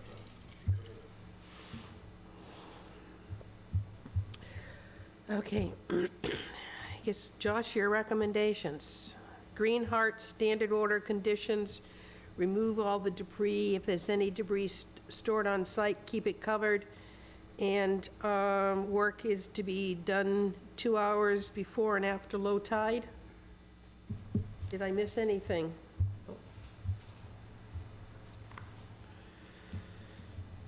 All right. Motion No. to close the hearing? I have a motion to close the hearing. Second. And a second, all in favor? Aye. Opposed, abstained, 700. The hearing is closed. I motion to approve with the standard order of conditions with the addition that debris is immediately removed, or if debris will be stored long-term, that it is covered with appropriate erosion controls. There will be the Green Heart pylons, and work is to be done plus or minus 2 hours of low tide. And the debris under the deck will be removed. Yep. Yeah. Second. That's the motion, and I heard a second. All in favor? Aye. Aye, opposed, abstained. You have it. Thank you. Before you start your work, Bruce, see Josh for the paperwork. Okay? Thank you. Thank you. Thank you. Next hearing, please. On the request for notice of intent for Heather Grove, 9 Nobsco Way, Wareham, Massachusetts, removal of 8 trees, 2 rotting trees. Trees are too close to home, roof and/or overhead electrical lines. There are 4 of those. There are 2 declining evergreens. Replacement plantings are to be done where appropriate. Map 51, Lot 206, 9 Nobsco Way, Wareham, Mass. I'll take a motion to open the hearing for 9 Knobscot Way. So moved. Second. All in favor? Aye. Hearing is open, and please identify yourselves. Heather Grove. David Steinberg. Please stand and raise your right hand. I swear to tell the truth and nothing but the truth regarding the project at 9 Knobscot Way. Yes. Thank you. Thank you, both of you. Dan, spell your last name for me. David. David. Oh, see, I was, Steinberg. okay, and Heather, welcome. Who wants to talk to us about this project? Okay, so it involves 6, I'll say, leaf trees and 2 shrubs. What started us on this journey is one very large one on the corner of the property, which my property is only less than 10,000 square feet. The roots were going into the foundation, so that kind of got us starting to look at the trees. I have a second tree that the base of it is rotted. It happens to be on the electrical lines or close to it. I've been trying to keep the tree trimmed enough, but it's getting to the point where it's too tall, so I can't get it even with my 17-foot pole saw.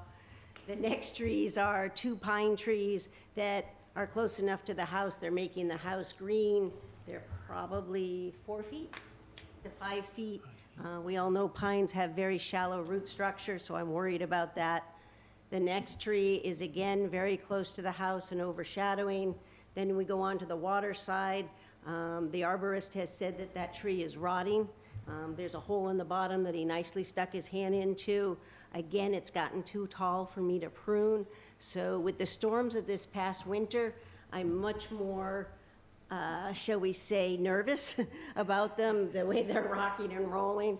And then the last 2 evergreens, basically, I'm not sure what's the matter with them, but the green, they're not very green. Like the whole inside is just sticks, so they're ugly. So I'd like to replace them. My thought process is where appropriate, I use the word, I'm going to replace. I'm certainly going to replace at least one of those ugly evergreens down at the base of the driveway. The others I'm going to see, I have a lot of junipers and pines that are naturally vegetating the area, and if they don't have to kill those in the process of taking the trees down, I think there'll be a lot of cover and we may not need to. Again, the water side of the house, I'm going to do some landscaping. There's a set of boulders that are in front of the foundation of the house on the water side, and I'm going to landscape that with what I'll call something low shrubs versus trees. Okay. Questions? Yes, Jessica. Is this about view to the water, on the water side? What's that? Is the removal about view to the water on the water side? Is it that the trees are blocking the view? No, that has nothing to do with it. I love that tree. It's the fact that the arborist said it was rotting, and it's very close to the deck. And basically, the way the prevailing winds are, if it goes, it's going on the deck. Okay. Paula Jean. No questions, thank you. Carol. No questions, thank you. Autumn. Would you be able to provide us with a more detailed planting plan with tree removal and a more detail on what plants will go where on your property once those trees are removed? Sure. Thank you. Yeah. Right now, I kind of have to see what it's going to look like, and I certainly don't want to plant trees close to the house again, so Right. farther. Right, absolutely. You know, your safety is definitely a priority. Kwame. No questions, thanks. Michael.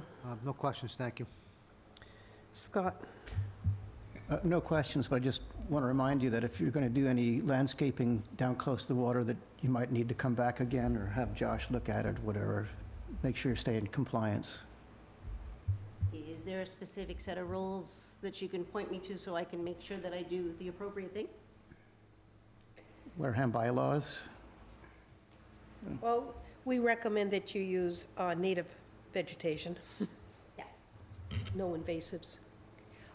As these trees are removed, are you planning to remove the roots? So the only one that I'm going to take the roots out are the 2 evergreens, where I know I'm absolutely going to plant something. And that's the one furthest away from the water?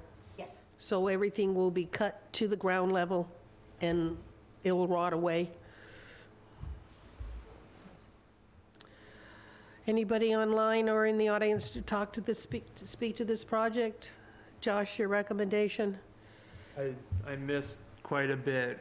Is there a plan for updated plans? I thought I heard something about that. Autumn wanted to see an updated planting, Okay. but I Well, don't think we know what's going to be planted until the trees are removed and she sees what has been saved for the saplings or the small trees that are there. Or you wanted to plant something down, but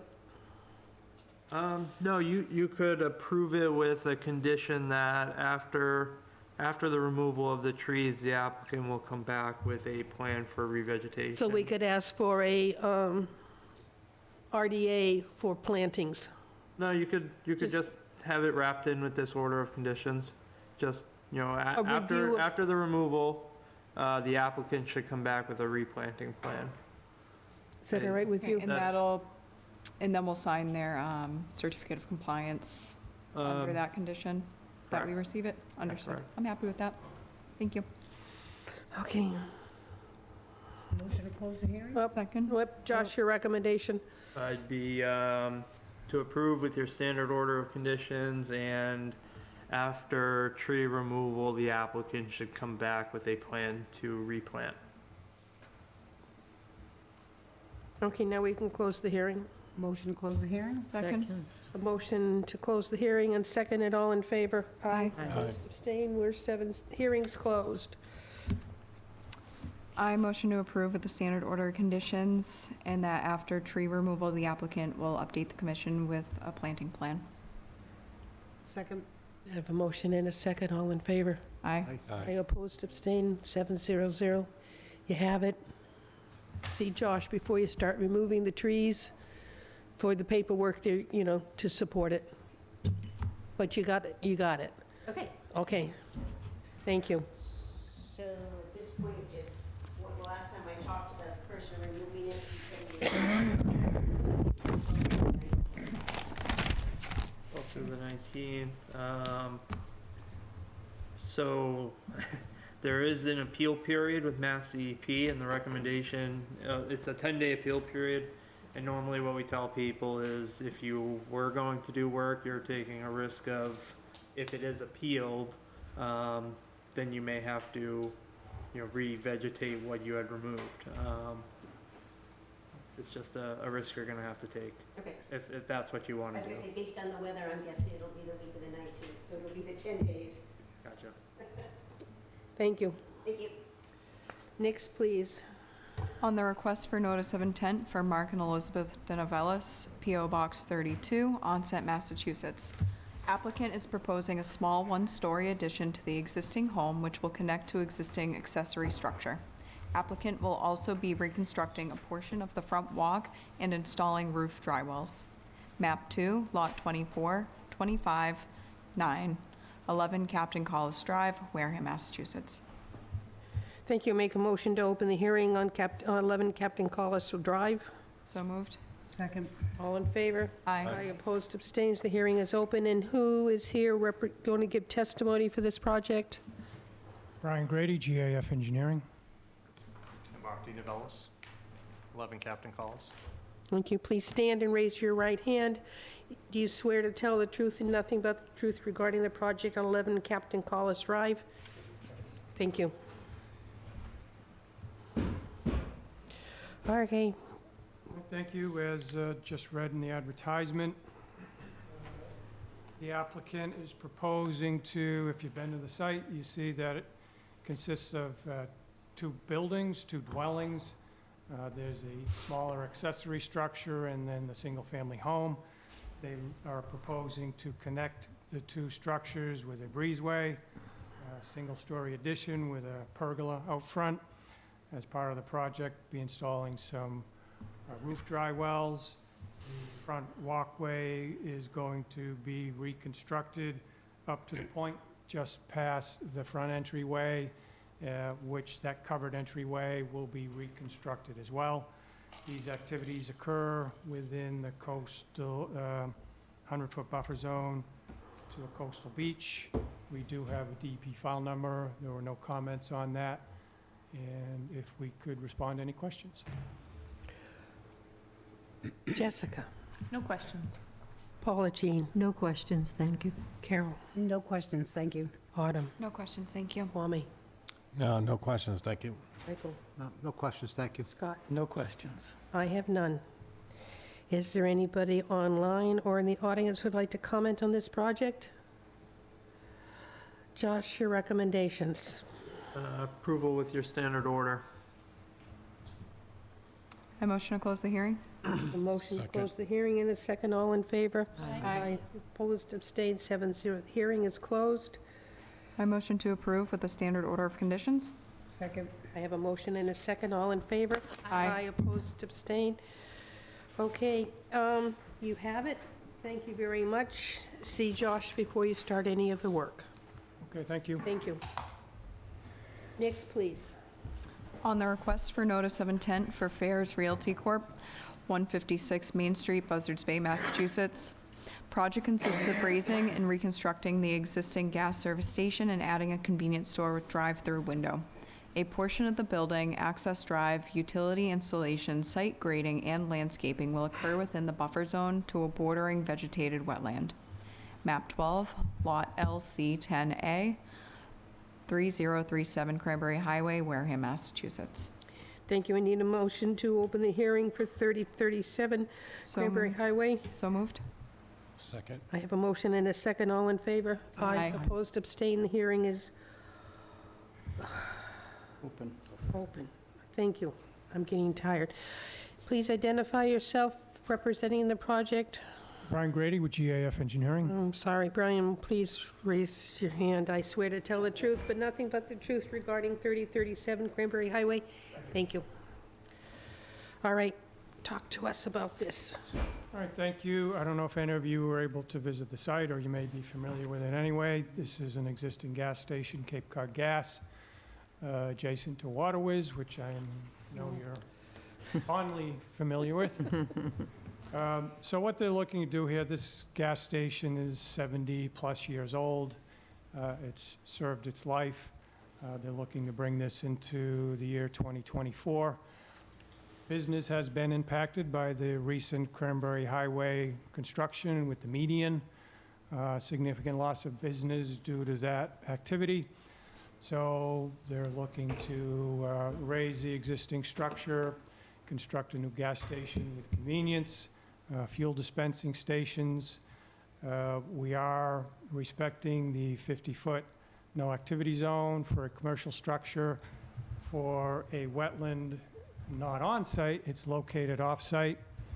The only work that will be happening within that is, if you've seen the chain link fence, it's in pretty poor condition, has a lot of invasive vines over it. So we will be replacing the chain link fence. That will require a small path for workers to get in there to pull out the fence and to replace the chain link fence. That is the only activity occurring within the 50-foot zone.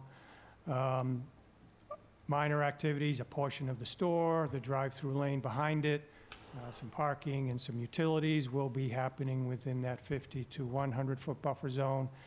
And the remainder of the site is within land subject to coastal storm flowage. So everything will be designed as such. The slab of the building will be raised above flood elevation, and tanks in the ground, gas tanks will be new, state-of-the-art tanks, pulling out the old tanks. Everything will be ballasted appropriately. Stormwater management will be provided where there is no current stormwater management.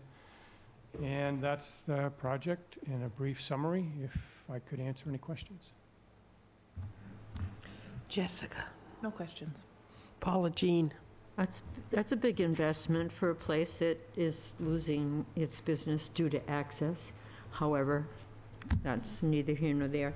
I did go there, and you really couldn't get in back to see. I see that it was staked, and I thought whoever this poor person crawling through this junk and jungle to stake it, was that you? I heard all about it. Yeah. And I didn't attempt to really, I ducked through Water Whizz's rope and went down, toward the water to get a better look, but I really couldn't see anything. I thought you can't even get in, the gate was locked. It just looked crazy. So I'm here to listen. I don't even know what to ask. Carol. No questions, thank you. Autumn. No questions, thank you. Kwame? No questions at this time. Michael? The only question I may have is, if we're going to have a convenience store, which I don't blame Cape Cod Gas for upgrading, or at least attempting anyway, but if you're going to have a convenience store where they drive through with cars going in the back, and Josh, you may want to chime in on this one, should we at least maybe have signs saying like wetlands in that area if they're close by? Just a thought. So I know we've asked that for recent projects. Yeah, so it looks like you guys have a proposed timber guardrail that runs along the back of the development. You could always ask the applicant to put up our wetland signs. They would fit right on the posts that hold up that timber fence. That's just my only thought. Thank you. Scott? I was just wondering, I also couldn't get access, although I did appreciate the ripe blackberries Oh, yeah. on your invasive Wasn't going to vines. mention those, it's a secret. The only concern I had was that it's adjacent to where the wetlands replication project will be for the Water Whiz, and whether you anticipate any conflict between the site and the wetlands replication. No, I worked with Josh regarding that. I think the initial location of the wetland replication brought the 50-foot no activity further into our property, so that applicant was good enough to move the replication further back so it doesn't additionally impact the 50-foot no activity zone on our property. Okay, thank you. Vegetation. I guess I had a tough time reading it. What are you planning to plant between the pumps and the sidewalk? I couldn't get all the circles looked so much alike, I couldn't tell one from another. Yeah, those would just be very low-growing shrubs and perennials because you don't want to interfere with any site So distances. where are you planting your dogwood? Probably along the side, or that might be a... No, that looks like you're doing your arborvitae along the side. I wasn't quite sure where the dogwood was going. I can see where you're gonna be putting in grasses and the good old yellow daylilies.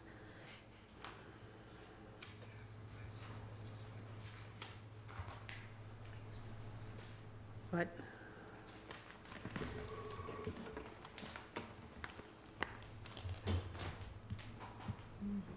maybe there aren't any.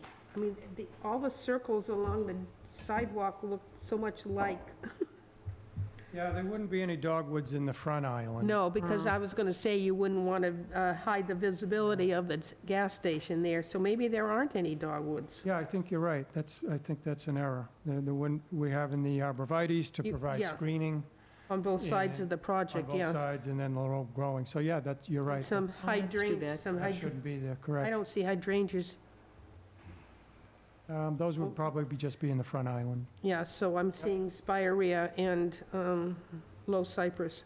Okay. Yeah, so that must be an error. Thank you. Is there anybody online or the audience would like to speak to this project? Actually, your dogwoods are proposed in the front island. Is it on the front island? Yeah, so I see them labeled as CSB. They have this little tree indicator. Yeah, they probably shouldn't be there. And We should move those. they're right here. Those?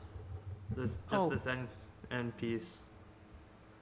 Yeah, yeah, you're right. They appear to be on either end, but I would suggest we replace those with something low growing, so we'll make that change.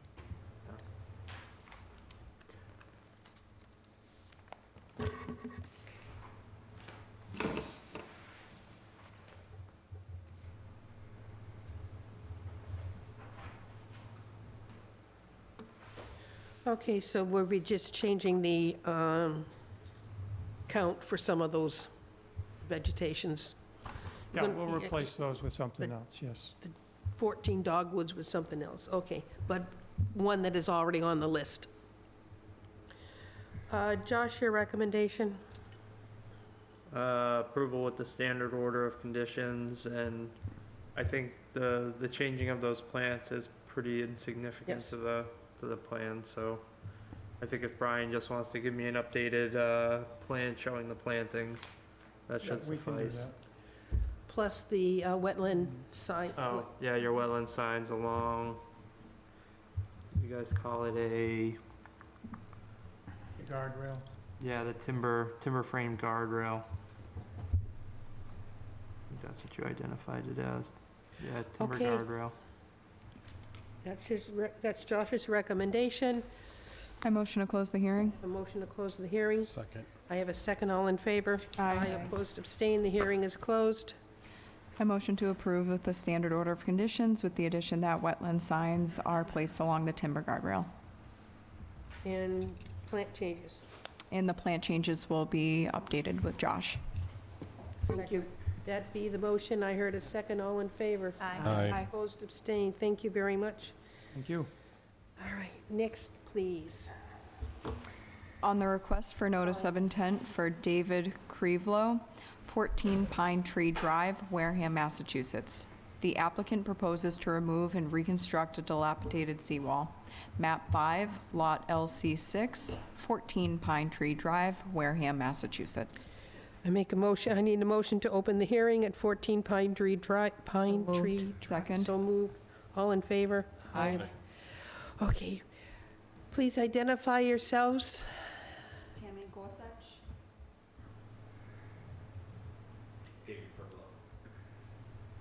Please raise your right hand. Do you swear to tell the truth and nothing but the truth regarding the project at 14 Pine Tree Drive? Thank you. Have a seat. Tammy, what was your last name? Gorsuch, Gorsuch. And David, you must be the homeowner. Yes, we both. Okay, well, that's the name on the hearing. Okay, I've opened the hearing, I've sworn you in. Tell us what you'd like to do. Well, actually, our engineer. Oh, I think sorry. Is there somebody online? Yeah. Being let in now. Oh, Refer to him first. is it David? Can everybody hear me? Yeah, but we don't, okay, David, raise your right hand. We don't see you. I'm having trouble getting the visual to, I have my right hand lifted, Madam You swear Chair. you have your right hand raised? I do. Swear to tell the truth and nothing but the truth regarding the project at 14 Pine Tree Drive. Yes, I do. Thank you. My apologies for attendance via Zoom. I have another meeting and they're still waiting. I'm still waiting for that meeting, so I'll be as brief as I can. My client, the Crivelos, the property is under Panda Realty Trust, 14 Pine Tree Drive. The site borders Peters Cove, also known as Butler's Cove. The property contains a single-family dwelling that has been there for some time. In the rear of the house, on the sheet 1, the grade on the shoreline along the house is approximately elevation 12. That transitions down about 36 feet seaward to a retaining wall, which has its top at elevation 10. It's a mini retaining wall where it drops down to elevation 8.6. 11 feet additionally seaward of that is a vertical concrete block wall with its top at elevation 7.7. That wall borders the shoreline. It is above the mean high water line, and there is coastal beach between the vertical seawall and the cove. The bottom of the wall, the grade varies from elevation 2.6 to 3.8. In general, it's about a 5 to 6 foot high vertical block wall. Approximately 50% of the wall has collapsed. Anybody that's visited the site, they'll see that everything south of the pier towards the abutting property line has literally collapsed and fallen onto the beach. Sheet 1 depicts the existing conditions, as I've stated. Additional important site features include a septic system which is located between the house and the upper retaining wall, which will not be impacted by the project. We are proposing some snow fencing around the outer limits of that so that construction equipment will not traverse over that system. There's a pile-supported timber pier, which will have to be have its first section temporarily removed for access for construction. There's also a timber deck with a pergola over it located at the beginning of that pier. That will also have to be removed for construction access. Construction access will be along the paved driveway running alongside of the house, at which point they'll turn 90 degrees and enter the landscape areas above the sheet pile wall. And the construction would begin at the southerly end of the property after the deconstruction work is complete, which is removal of the deck, the retaining wall, the upper retaining wall. The contractor will work his way over to the south end and then start to install sheet piling. We're proposing to replace the block wall, which would be removed using the excavator from the upland side of that sheet pile wall. And then we will install vinyl sheet piling incrementally beginning at the south corner of the property. We have a return there coming back into the property. Then running the length of the shoreline. The face of the wall would be exactly where the face of the concrete wall is. If anything, there might be some areas to the north where we're actually pulled in a little bit from where it exists today. The top of the wall is proposed to be higher by 2 feet, more or less, from the existing wall, so that we can eliminate the upper level retaining wall and level the lawn out to the new vertical wall. The new sheet pile wall will have helical anchors installed horizontally into the bank for lateral structural support. Let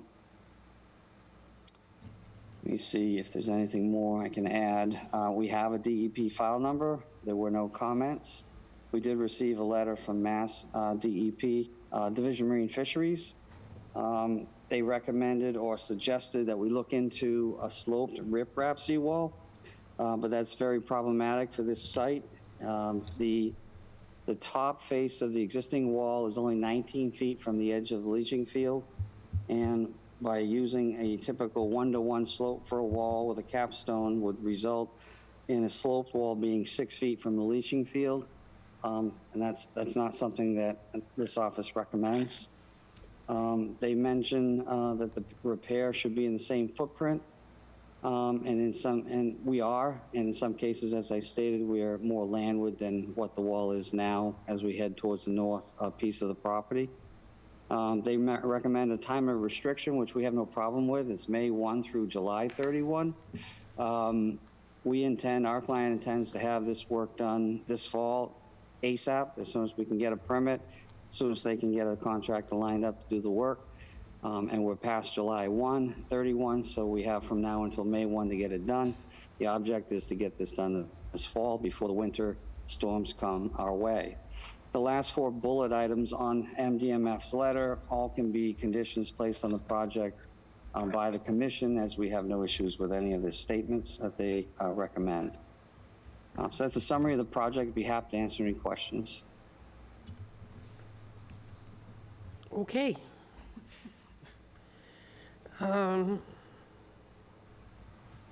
Jessica. No questions. Paula Jean. I think I heard you mention an excavator, and I'm looking at pictures of the property taken from down by the shore. Where are you going to put an excavator? And you're not going to put it on the sand, right? On the actual beach. I'm not sure how you're going to get it in there. We're not proposing to bring any machinery down onto the beach. Okay. We're proposing to run a path, construction access path back and forth. We actually show it on the plan. There's a long dashed line. I think it reflects a 13-foot wide construction access. Landward of the existing wall, we're going to deconstruct that vertical wall and take out the deck so that we can run it back and forth on the top of the bank. All of the work can be done from that situation. We've had a contractor look at the job, and he says he can reach and pull all the material off the beach from up top. He can install the sheet pile from the top, as well as the helical anchors. He can reach over and screw them into the bank. Okay, thank you. Must be a baby-sized excavator to fit in there. That's good. So there'll be no equipment on the beach? That's correct. We're not proposing that. Great, thank you. You're welcome. Carol? No questions, thank you. Autumn? Is the temporary snow fencing the only erosion control that you're using to protect the leaching area? Or, you know, do you have additional plans to prevent any of the debris during the deconstruction and construction from eroding into the ocean or the waterway? Well, the damage has already been done, so to speak. We're proposing the snow fencing as a line of sight to keep the machine from going close to the leaching field or over the leaching field. We're going to do the work incrementally from the south, moving north. So as they first clean off the beach, then they move over to the south property line, and as they start taking apart the wall, the area will be stabilized by the installation of the actual sheet piling as we move along. Okay. Okay, and I did see a note too in one of your plans that all debris will be removed immediately from the site, and there's going to be no long-term storage, so I appreciate that. Thank you. You're welcome. Kwame? Yeah, so I visited the site, and obviously the seawall is dilapidated. So I think the only concern I have is the removal of the other excess materials that are actually going into the ocean front. But did I hear something that you're going to put a new stairway going into the dock, or is that something that's just going to be removed and put back, or? Oh, I'm sorry. I should have mentioned that. My apologies. There is a staircase that exists on the north side of the pier. It provides access down to the beach. That will have to be removed because it's attached and supported by the pier section. The pier section, the first section that is highlighted on the plan, has to be removed in order to drive the sheet pile underneath the pier section and across. So the stairs will be temporarily moved, and so will that pier section, and put back in place. Thank you. Michael? You're welcome. I may have missed this earlier. Is there any restrictions, like, restrictions during their day? Like, for example, work will only be done during low tide, and that's by any chance? We're not proposing that. Obviously, the tides will impact the project if we have a moon tide, but we do have a separation at high tide, a normal high tide without windy conditions. You can walk along the beach. It does not come up to the wall. Obviously, the material that's on the beach would be removed probably mid-tide or, in better cases, low tide. But this isn't a project where we're really restricted to working completely at low tide. The majority of the time, there won't be any issues whatsoever. I think the only thing they really have to avoid is windy conditions, which would blow the waves in under a normal high tide condition or a moon tide. All right. Okay. Even with the removal of those staircases? The staircase, again, is above the tide line. We have like 4 or 5 feet seaward from the staircase. You can actually stand on the beach at a normal high tide at the base of the stairs. All right, thank you. You're welcome. Scott? I was going to ask about alternatives like riprap and revegetation and so on, but I think that question's already been answered. And I guess my question is for the Conservation Commission. I'm new to this, so if you'll give me a little leeway here. Is there a difference between a retaining wall and a seawall? Not really. Some people might call this a bulkhead. Some people might call it a seawall. Seawall is hit by the sea, but in this particular case, high tide doesn't hit it, but a storm event will, especially when you have windy conditions. So it's just semantics. I mean, it is a retaining wall as well, so it meets the definition of multiple items. Right, I was thinking that a concrete block wall, calling it a seawall is a little optimistic. So, I mean, the logic of the project is irrefutable. I just did want to know if obviously, if there's a lot of wave action and so on, then a real seawall is going to be different from a retaining wall. I just didn't know if this retaining wall was put in at some point and then backfilled to create more yard space, whether that's for the leach field or whatever. I guess that's not really a question, it's just an observation. Okay. David, at the end of the paved driveway, there is an existing concrete ramp. It says proposed temporary placement of timbers for transition from driveway to upper level. What does that mean? Well, it's upgrading of the ramp. The paved driveway has a slope to it, a significant slope, and then there's a retaining wall to the right of that. In order to bring a machine down and then to get up onto the right, we're going to lay down some timbers in a triangular fashion. In other words, you have the first timber, then the next one, and you have two stacked up. The next one, you have three, so that we can create a leveling area for the machine and trucks to go and turn right and get onto that platform where we're going to work. That answers that. Now, I visited the site. I have a concern that this paved driveway is straight to the water. So all the dirt and stuff on the driveway runs down right into the water.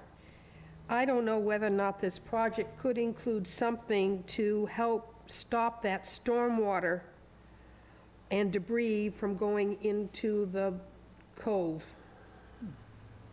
Sure. If you want to condition the project, we can put a double row of silt sock at the edge of the concrete where the concrete meets the pavement.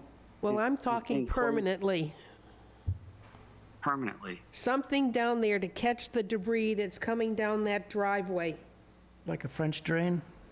Something to say, I'm going to catch the sand or something that's flowing down, or the leaves or something that's flowing down that steep driveway. That's just, I don't know whether or not, Josh, can we put something like that into this project? Yeah, you could condition it in a way that it would capture storm runoff. I think, Dave, I think you would look into something like a French drain system right at the edge of the concrete ramp. Something Sure, that we just could put catches a trench sediment grate before it. system. Yeah, Yep. If you want to condition it, we can provide a sketch at a later time as to what's going to be installed. Be a trench grate. yeah. I assume you guys use that ramp for accessing like kayaks and stuff. You're not launching full-size boats from that, are you? Yeah. And that's an existing driveway for Right. long before us. Oh, yeah, it's been there a long time. Yeah, you could condition it as part of the approval. Would you require a brand-new plan? Can we condition it, can we approve it with that condition and that you see the plan so we have a formal order of conditions? A revised plan to show a way to capture that sediment, Dave. Yes, I can submit a revised plan this week or within days.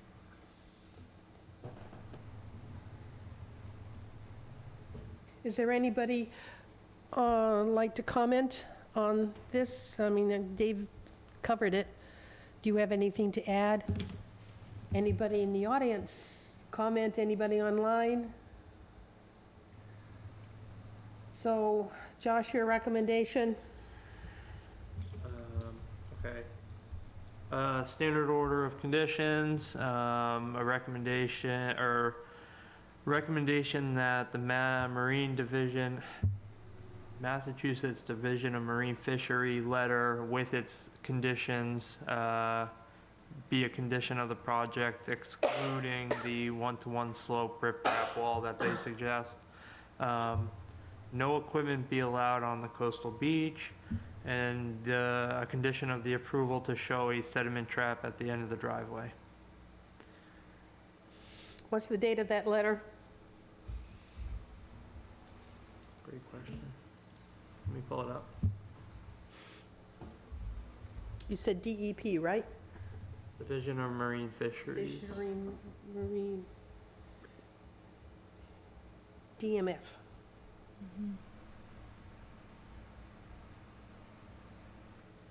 Just to make sure we were looking at the same letter. It is dated, sorry, it's loading, August 5th, 2024. Okay, I guess we can close that hearing. A motion to close the hearing?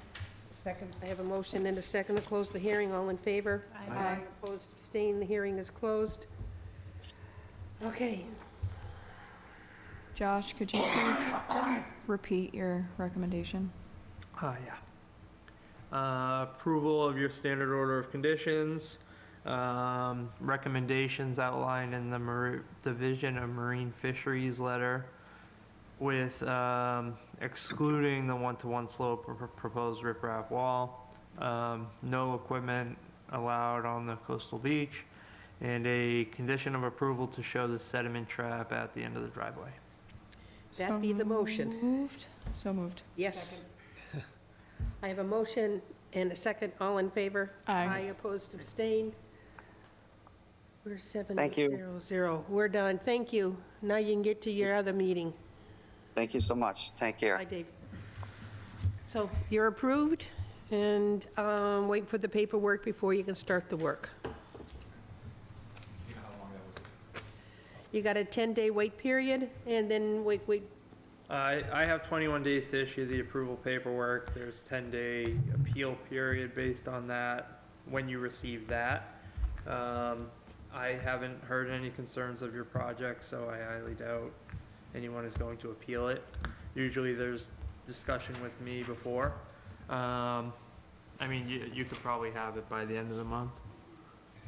Okay, thank you. Thank you. We now have some continued hearings. 9 over Jordan Road, Lot G.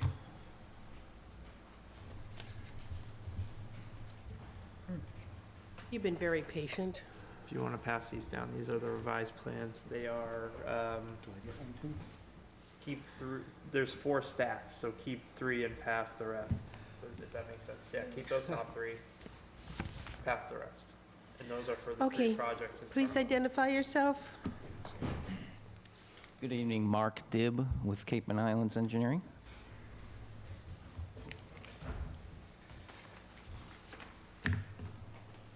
Pass them all down there, so there's 3 Yeah. buildings. Yep, there's Okay, 3 Mark. plans for the 3 I- hearings. So keep those 3 and share them with Sandy and Carol.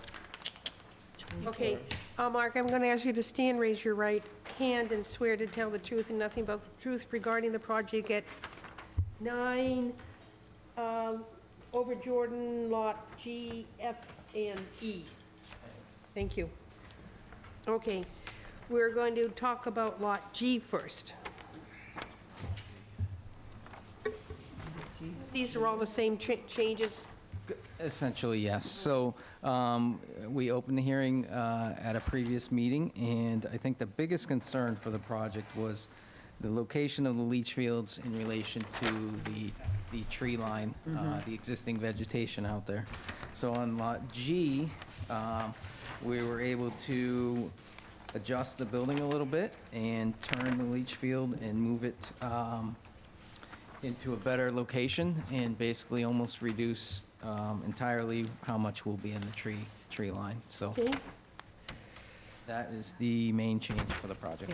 and what about the replanting of the trees along the road that was on another project? They weren't being shown on these plans. So, I mean, it's definitely, I've spoken to my client, it's definitely part of that roadway project. And he fully intends to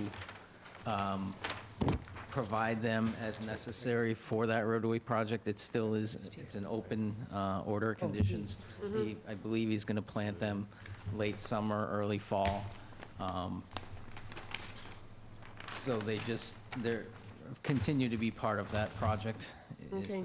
is the way I'm Now, questions, this is Lot G, questions, Jessica? I'm just looking at it right now, opening it up. Paula Jean, I'm just starting to look at it as well. If you come you back. got G there, right? G. Okay. All right. I'll start. Michael, Same thing, I just starting to look at this now.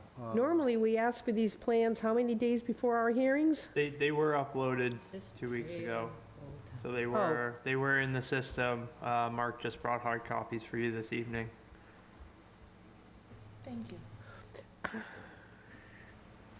So if if I had clicked on the agenda, I could have found these, Yeah, as opposed to your document that only gave us the new suckers. correct.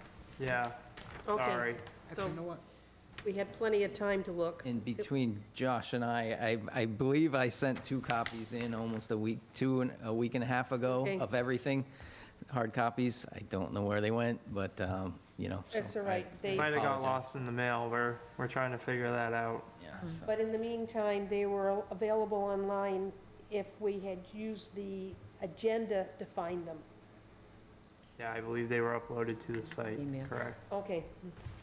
So, excuse me, sir, the proposed tree line here is still, I'm sorry, so the existing tree line and the proposed tree line, we're still gonna be cutting into the woods, is that correct? Or no? Yes, a little bit, but greatly reduced from the previous proposal. We're reducing from almost 50 feet into the woods down to about 10 feet or Right. so. Okay, thank you. Kwame, No questions, thank you.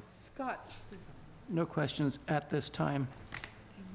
Autumn, No questions, thank you. Carol, No questions, thank you. Paula Jean, No questions at this time, thank you. Jessica.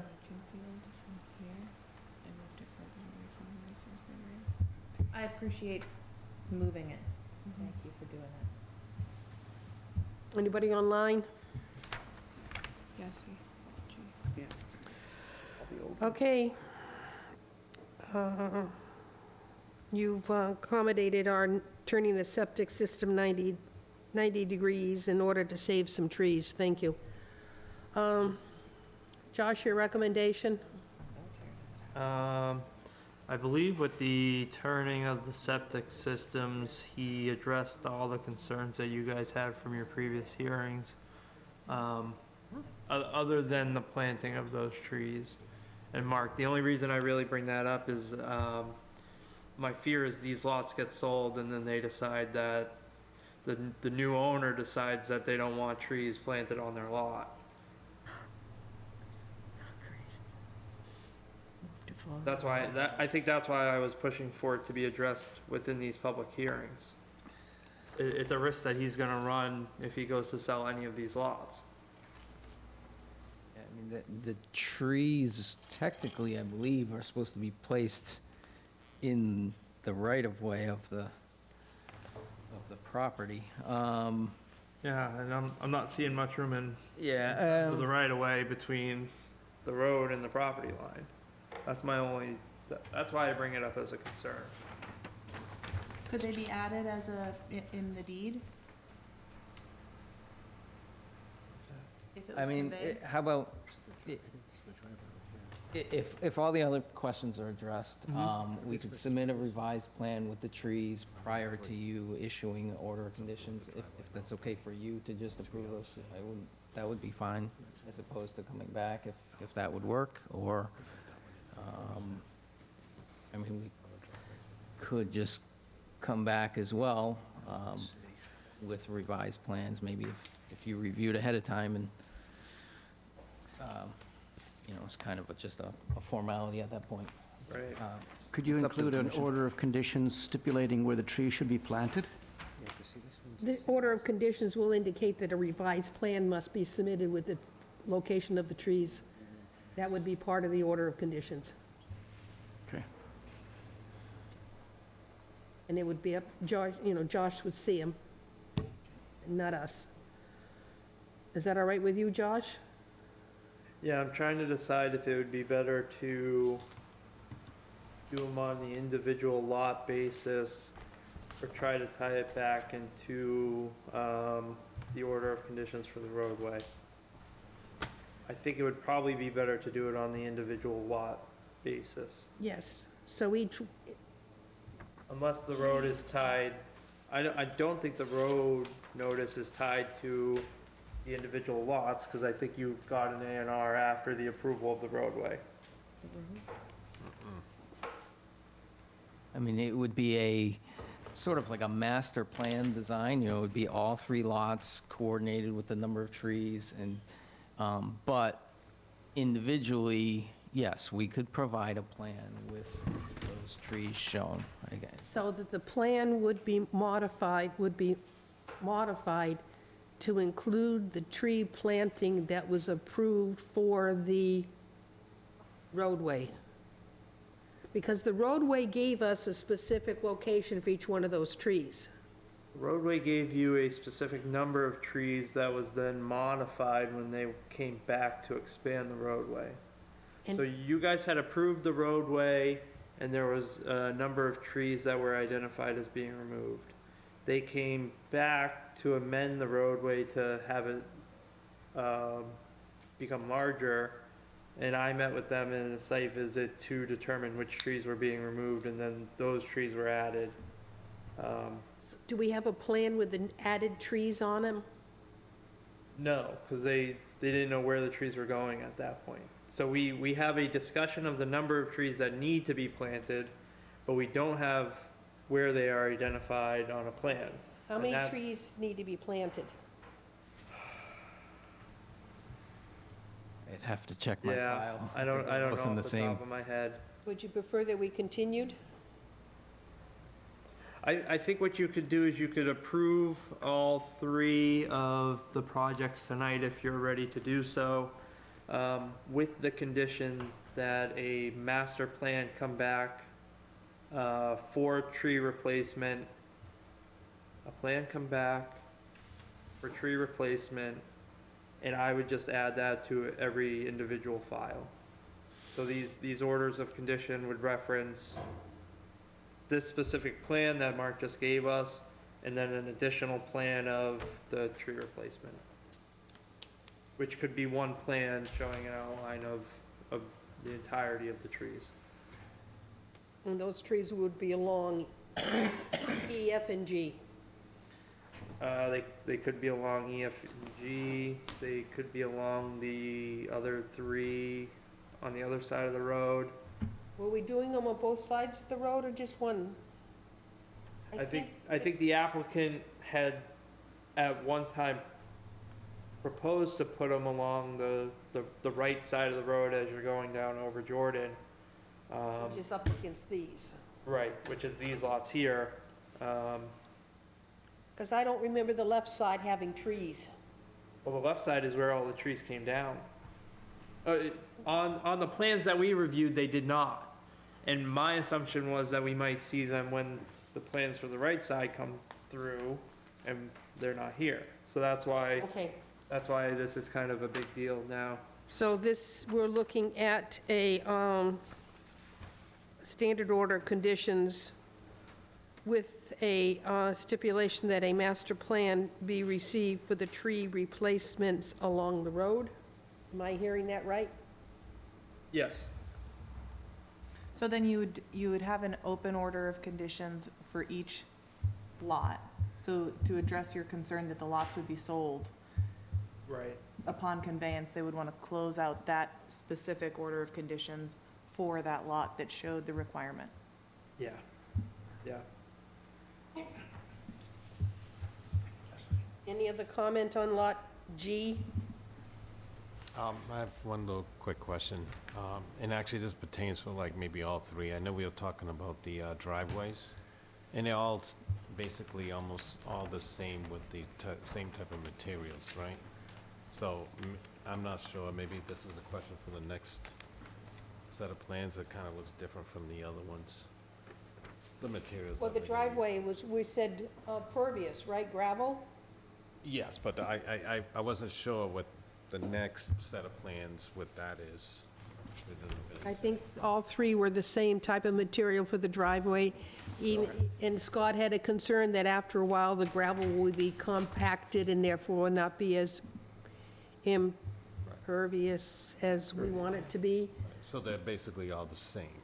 Yes, I mean, this honestly, yes, it's all the same for all three. Correct. This looks a little different from the site. Oh, The shape might be different, but the material's the same, correct? oh, I think what Kwame is referring to is it's a different Shape. graphic layer. Yeah, it's meant to be gravel. Okay. Yeah, you just use a different graphic to show it. Make a condition on that one too, that it's gravel.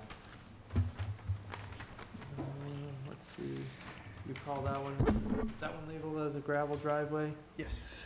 One plan is, but this one isn't? So it's not specifically labeled. Actually, I don't think that's an upcoming lot. I know it's Lot E. Lot G is mentioned as a graphic, as a gravel rather, driveway. But I don't think Lot E, Yeah, which we'll Mark, it discuss. looks like in a Lot minute. E and Lot F don't refer to the driveway as gravel. Correct. Once we get there, we could, if that could be a condition, that's what they're gravel. Okay, so Okay. Sorry, didn't want to throw if it you're off. comfortable with Lot G, A motion to close the hearing? Second. I have a motion and a second, all in favor? Aye. Aye, opposed, abstained. Lot G is closed. I motion to approve the hearing with the standard order of conditions, with the condition that a master plan is to come back for a tree replacement along the road. That be the motion, Second. and I have a second, all in favor? Aye. Aye, opposed, abstained. G is closed. Oh, it's only been since, oh, not too bad, June 5th. Okay, next hearing is for 9 over Jordan Road, Lot F. Generally, the same thing on this one. This one does have an existing water main that runs along the property and connects over to some properties on the east. So, you know, we did rotate the septic system and move it as close as possible to the house, and then the house is as close as possible to the road. So it did result in a pretty significant reduction of work in that tree line. And again, if it's not called out, the driveway surface is proposed to be gravel. Any questions on this one? Is it possible to make the same revision on the previous one where the system comes over to the side and we cut back into the trees list? That's why I mentioned, see the line that's got it's like dashed with a W on it? Yep. That's an existing water main. And so we can't slide the system any further south towards that water main. And then I also don't want to put this type of system under any kind of gravel driveway, so I can't move it around to the north side of the house. Yeah, there are regulations that prevent him from moving any closer to that water line that runs through the property.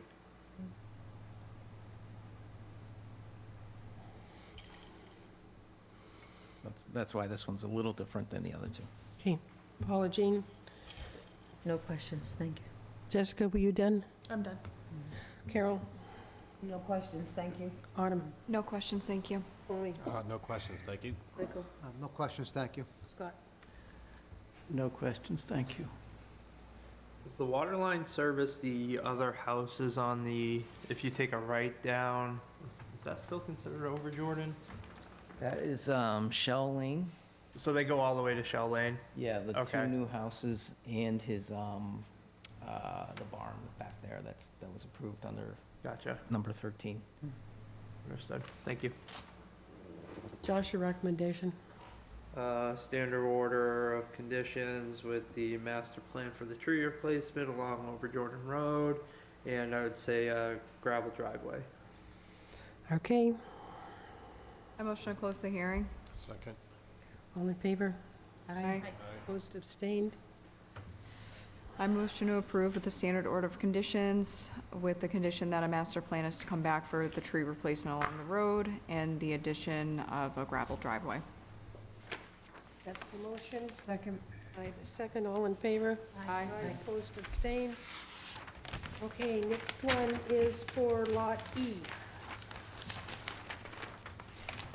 We just made the same adjustment on the septic system, and that one's also a gravel driveway, too.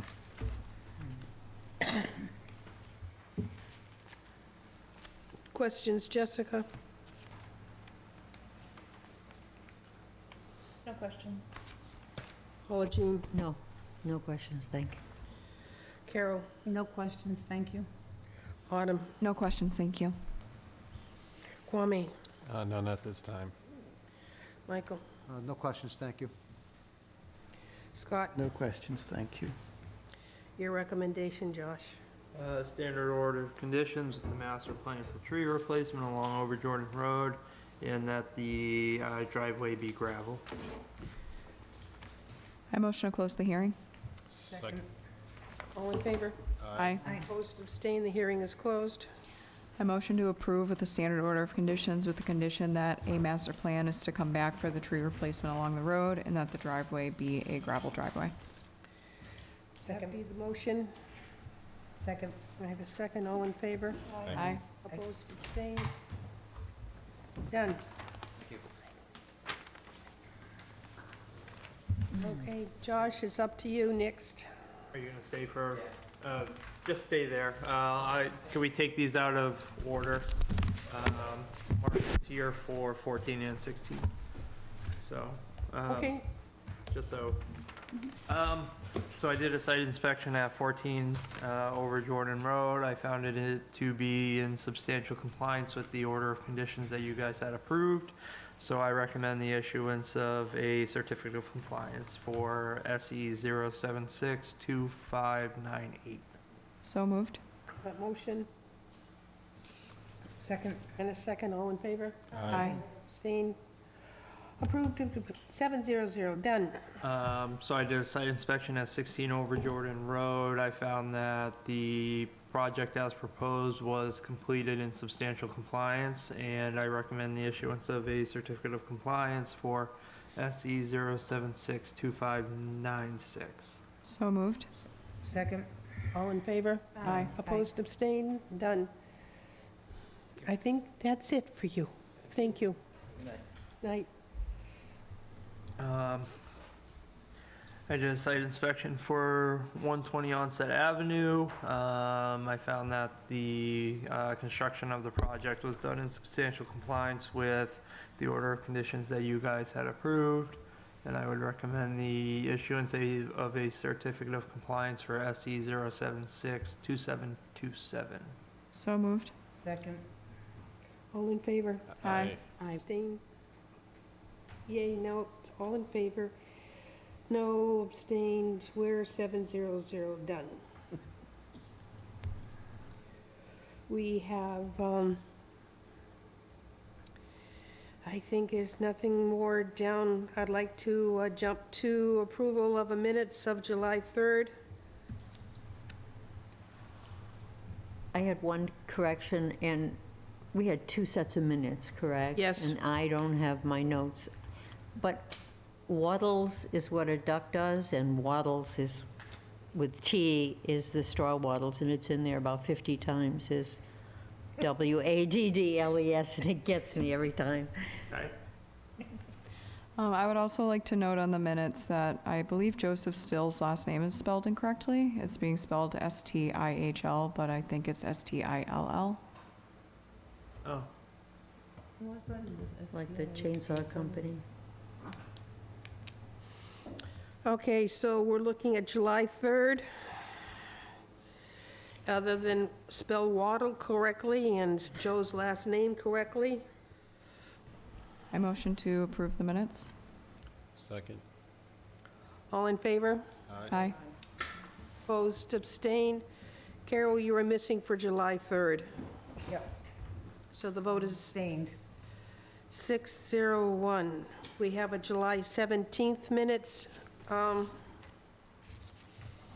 I made a comment to Josh that we need to include in it the statement that we went into an executive session for discussion of strategy related to litigation. That needs to be added into the minutes.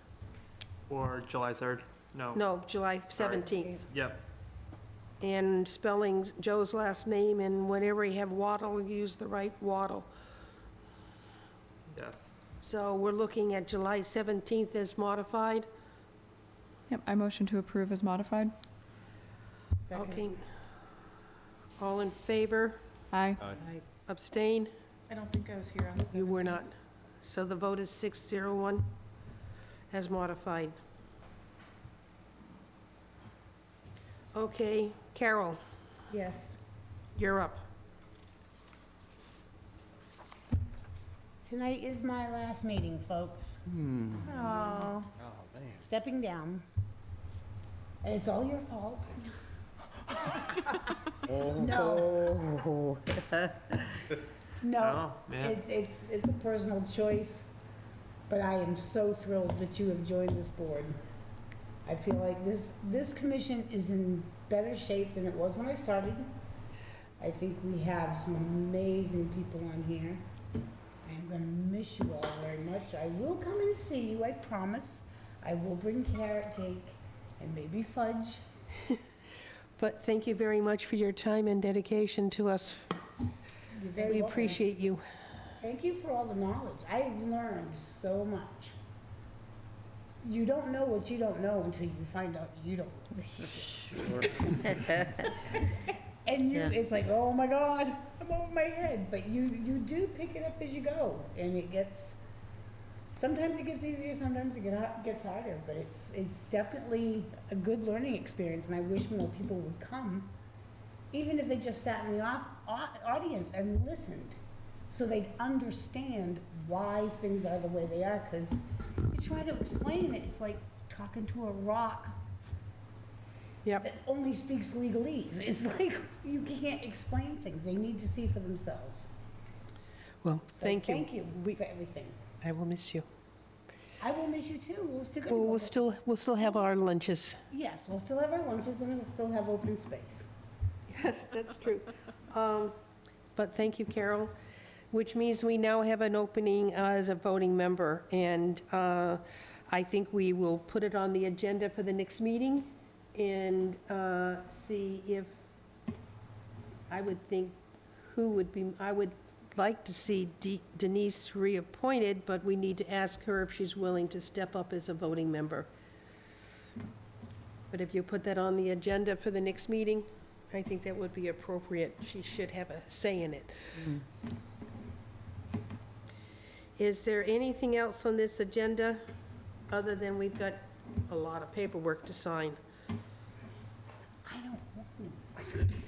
Yeah, I do have to say something, though. yes, Thank you, Carol. yes, thank you. All those wonderful years that you gave us. We'll miss you. Been here for a while. Yes. And I do have to say that Josh and Sandy's shirts are very, very colorful and floral. I'm gonna have to upgrade my fit. Yeah. Yeah. There you go. Yes, There might be invasive species in this case. That's what I'm saying. Bittersweet, and I don't know what else is over there. I got a Woody on mine, but it's Alan's. He grew out of it and I grew into it, so Oh, there you go. that's just the way it is. Yeah, I like Dave's clothes too. All right, unless there's something else on someone's mind, we are missing some minutes on the town website, and I've sent a note to Josh about missing minutes going back into April, so we'll work on getting that posted so we don't, so we are in compliance with posting our minutes on time. So, that's it. So somebody wants to say something about, 8:40? Yeah, I I motion move that to we adjourn. adjourn. Oh. A second? All in favor? Aye. Oh, thank you. It was a long night. I appreciate everybody's time and effort, longer than I expected it to be. That's all right. Sorry. Stole your thunder.